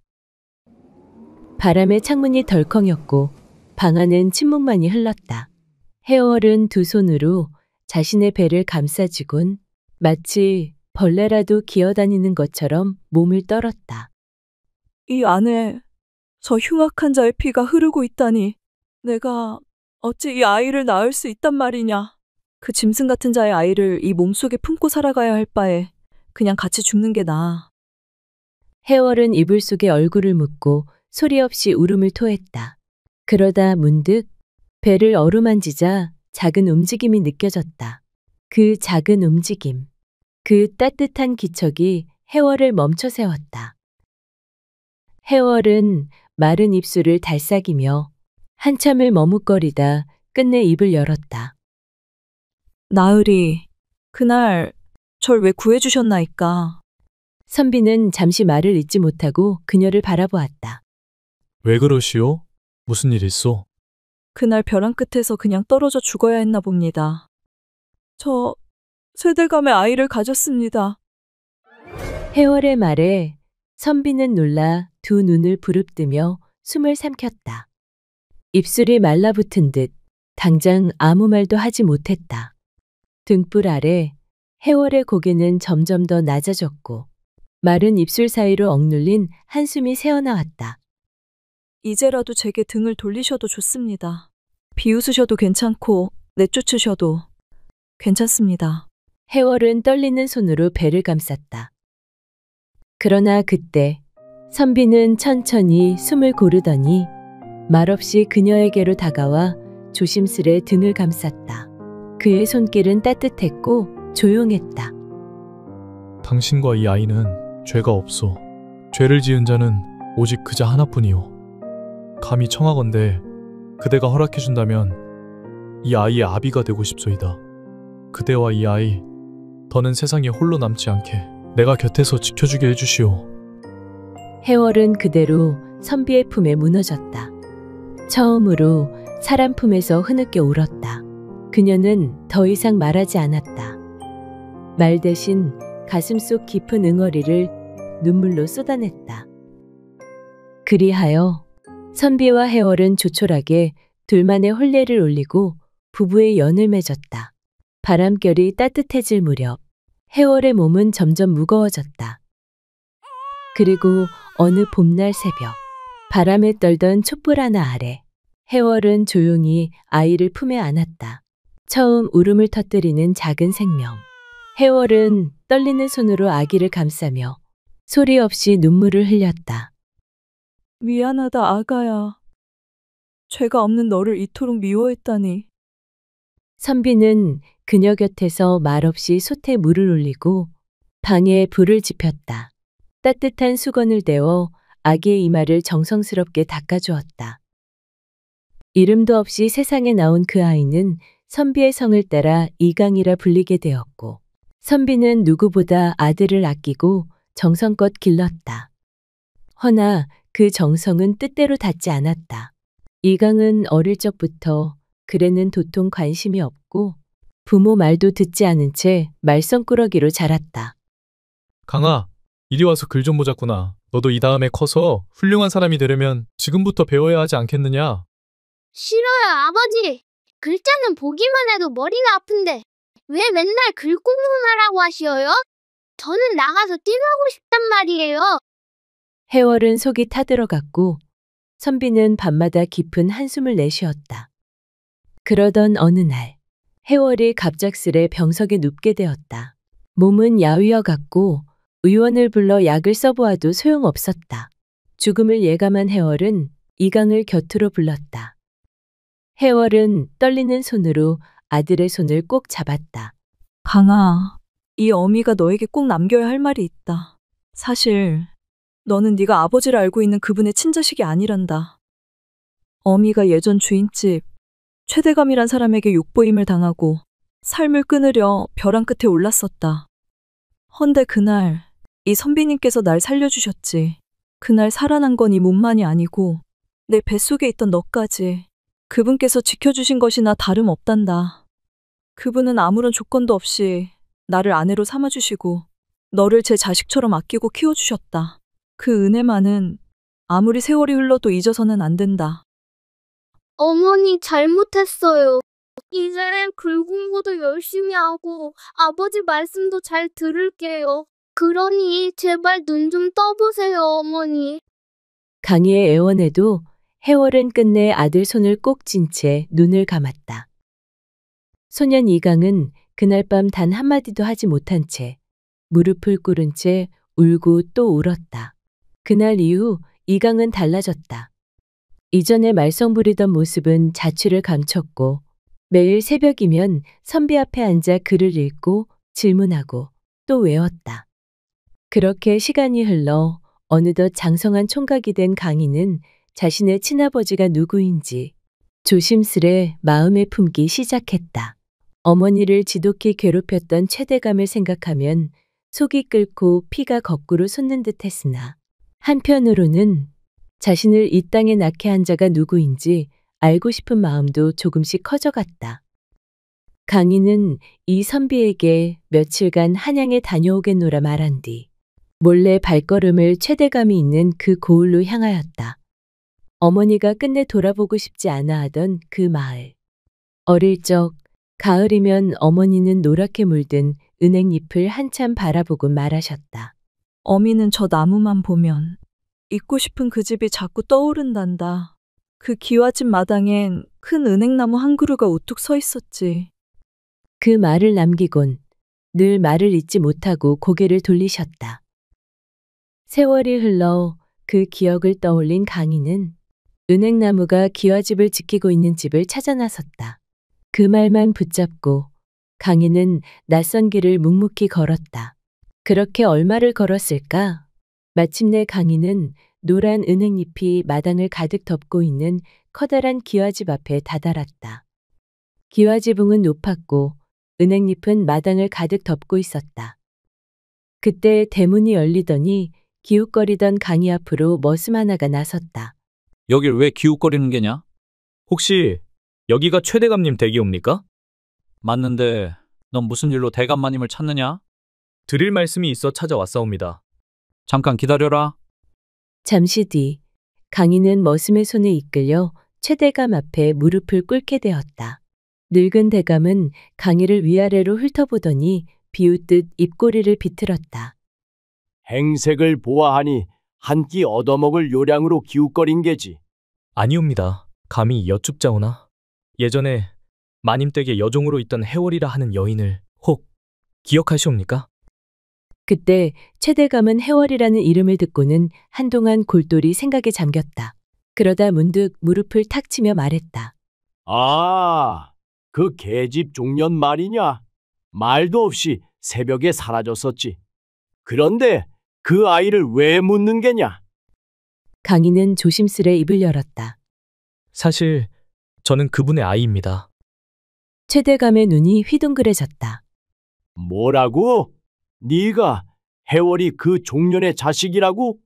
그는 이내 눈썹을 찌푸리며 다그쳤다.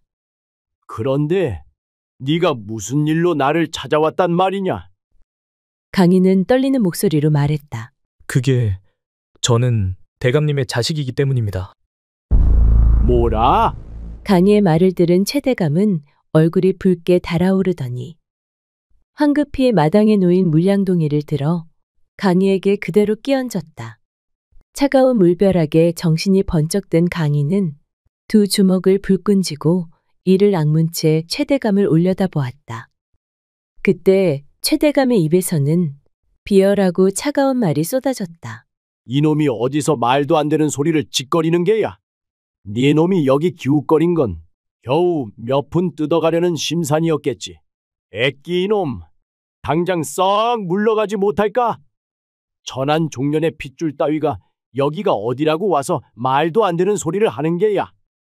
얼굴과 옷이 흠뻑 젖은 강희는 얼어붙은 듯 말이 없었다. 야 이놈아, 썩 꺼져라! 그러나 이내 부르르 떨리는 손으로 주먹을 움켜쥐고 조용히 일어섰다. 그토록 어머니를 괴롭히고 자신을 세상에 태어나게 한 자가 이토록 비열하고 교활한 자라는 것을 뼈저리게 깨달았다. 이런 자를 아버지라 생각하고 찾아온 내가 바보였다. 강희는 이를 악물었다. 속이 뒤틀릴 만큼 분했다. 겨우 한 조각의 정이라도 있을까 기대했던 어리석은 마음이 부끄러웠다. 돌아서 걷는 강희의 뒷모습은 그 어느 때보다도 무겁고 단단해져 있었다. 강희는 젖은 옷을 입은 채 그 마을을 벗어났다. 아버지라는 자는 차마 입에 담기조차 부끄러운 자였고 자신이 어리석었음을 깨닫는 데엔 하루면 충분했다. 진정한 아버지란 피를 나눈 자가 아니라 마음을 나눈이라는 걸 알게 된 순간이었다. 며칠 뒤 산골 초가집으로 돌아온 강희는 말없이 선비 앞에 엎드렸다. 다녀왔습니다, 아버지. 선비는 조용히 차를 따르며 물었다. 그자가 너를 알아보았느냐? 강희는 손에 쥐고 있던 찻잔을 놓고 놀란 눈으로 선비를 바라보았다. 제가 그자를 만나러 갔다는 걸 어떻게 아셨습니까? 선비는 고요히 미소를 지었다. 굳이 말하지 않아도 언젠가는 네가 찾아갈 줄 알고 있었다. 사람이 피를 지닌 인연을 등지는 건 쉽지 않으니까. 강희는 고개를 숙였다. 헛된 짓이었습니다. 피를 나눈 것만으론 아버지가 되지 않는다는 걸 뼈저리게 깨달았습니다. 그래도 잘 다녀왔느니라. 그걸 깨달았다는 것만으로도 넌 이미 어른이 된 거다. 선비는 축 처진 강희의 어깨를 토닥여 주었다. 그날 이후 그는 선비의 길을 따르기로 마음을 굳혔고 학문에 매진하던 강희는 마침내 과거 시험을 치르기 위해 한양으로 길을 떠났다. 눈 내리는 겨울, 쌀이 눈 맞으며 시험장에 들어선 강희는 수많은 이들과 나란히 서서 운명을 써내려 갔다. 그리고 마침내 홍패에 적힌 이름 이강. 그는 과거 시험에 당당히 급제하였다. 과거에 급제한 강희는 조정의 명을 받아 각지의 고을을 돌며 수령 역할을 하게 되었다. 젊은 나이였지만 백성의 고통을 귀담아 듣고 억울한 일을 제때 바로잡는 그를 백성들은 푸른 옷 입은 현감이라 불렀다. 그렇게 몇 해를 지나 강희는 낯익은 이름의 한 고을로 부임하게 되었다. 그곳은 자신을 매정하게 버렸던 최대감이 있는 바로 그곳이었다. 그를 업신여기고 어머니를 죽음으로 내몬 자. 최대감이 아직도 그곳에 살고 있다는 소문도 들려왔다. 부임한 지 얼마 지나지 않아 마을엔 묘한 소문이 돌기 시작했다. 밤마다 기방 여인을 부르고 서당선비 아내까지 말도 마시오.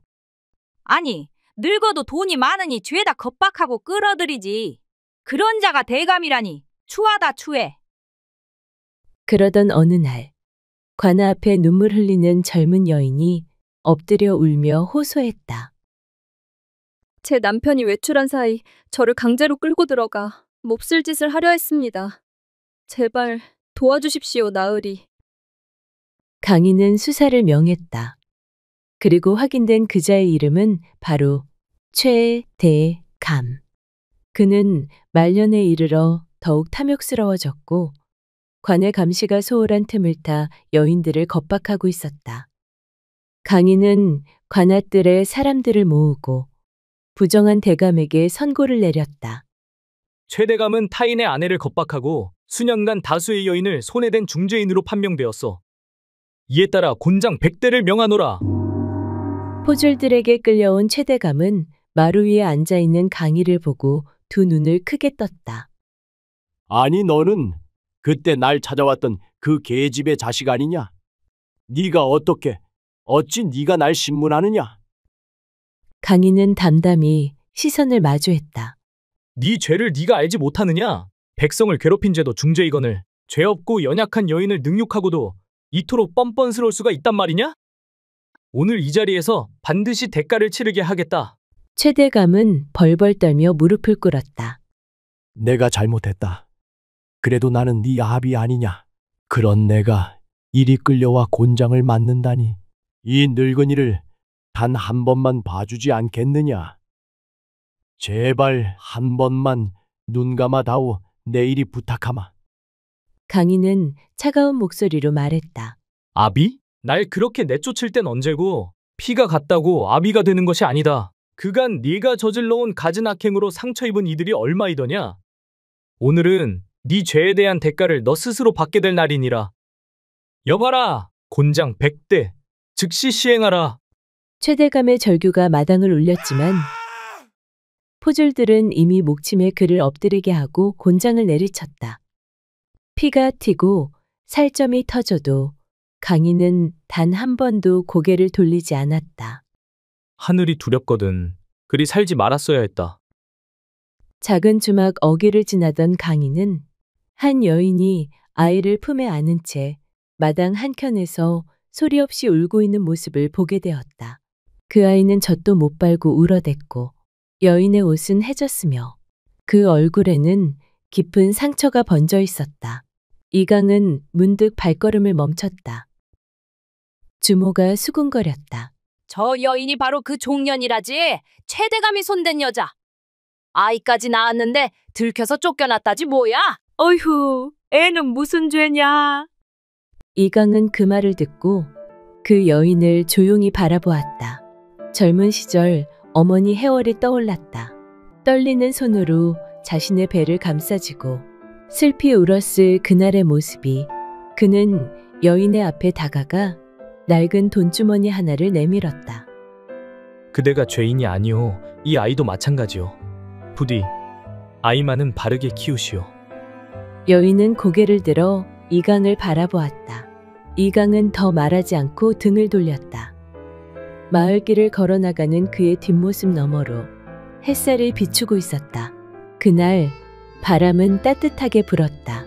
마치 누군가의 가슴속 하늘 조용히 다독여주는 듯이.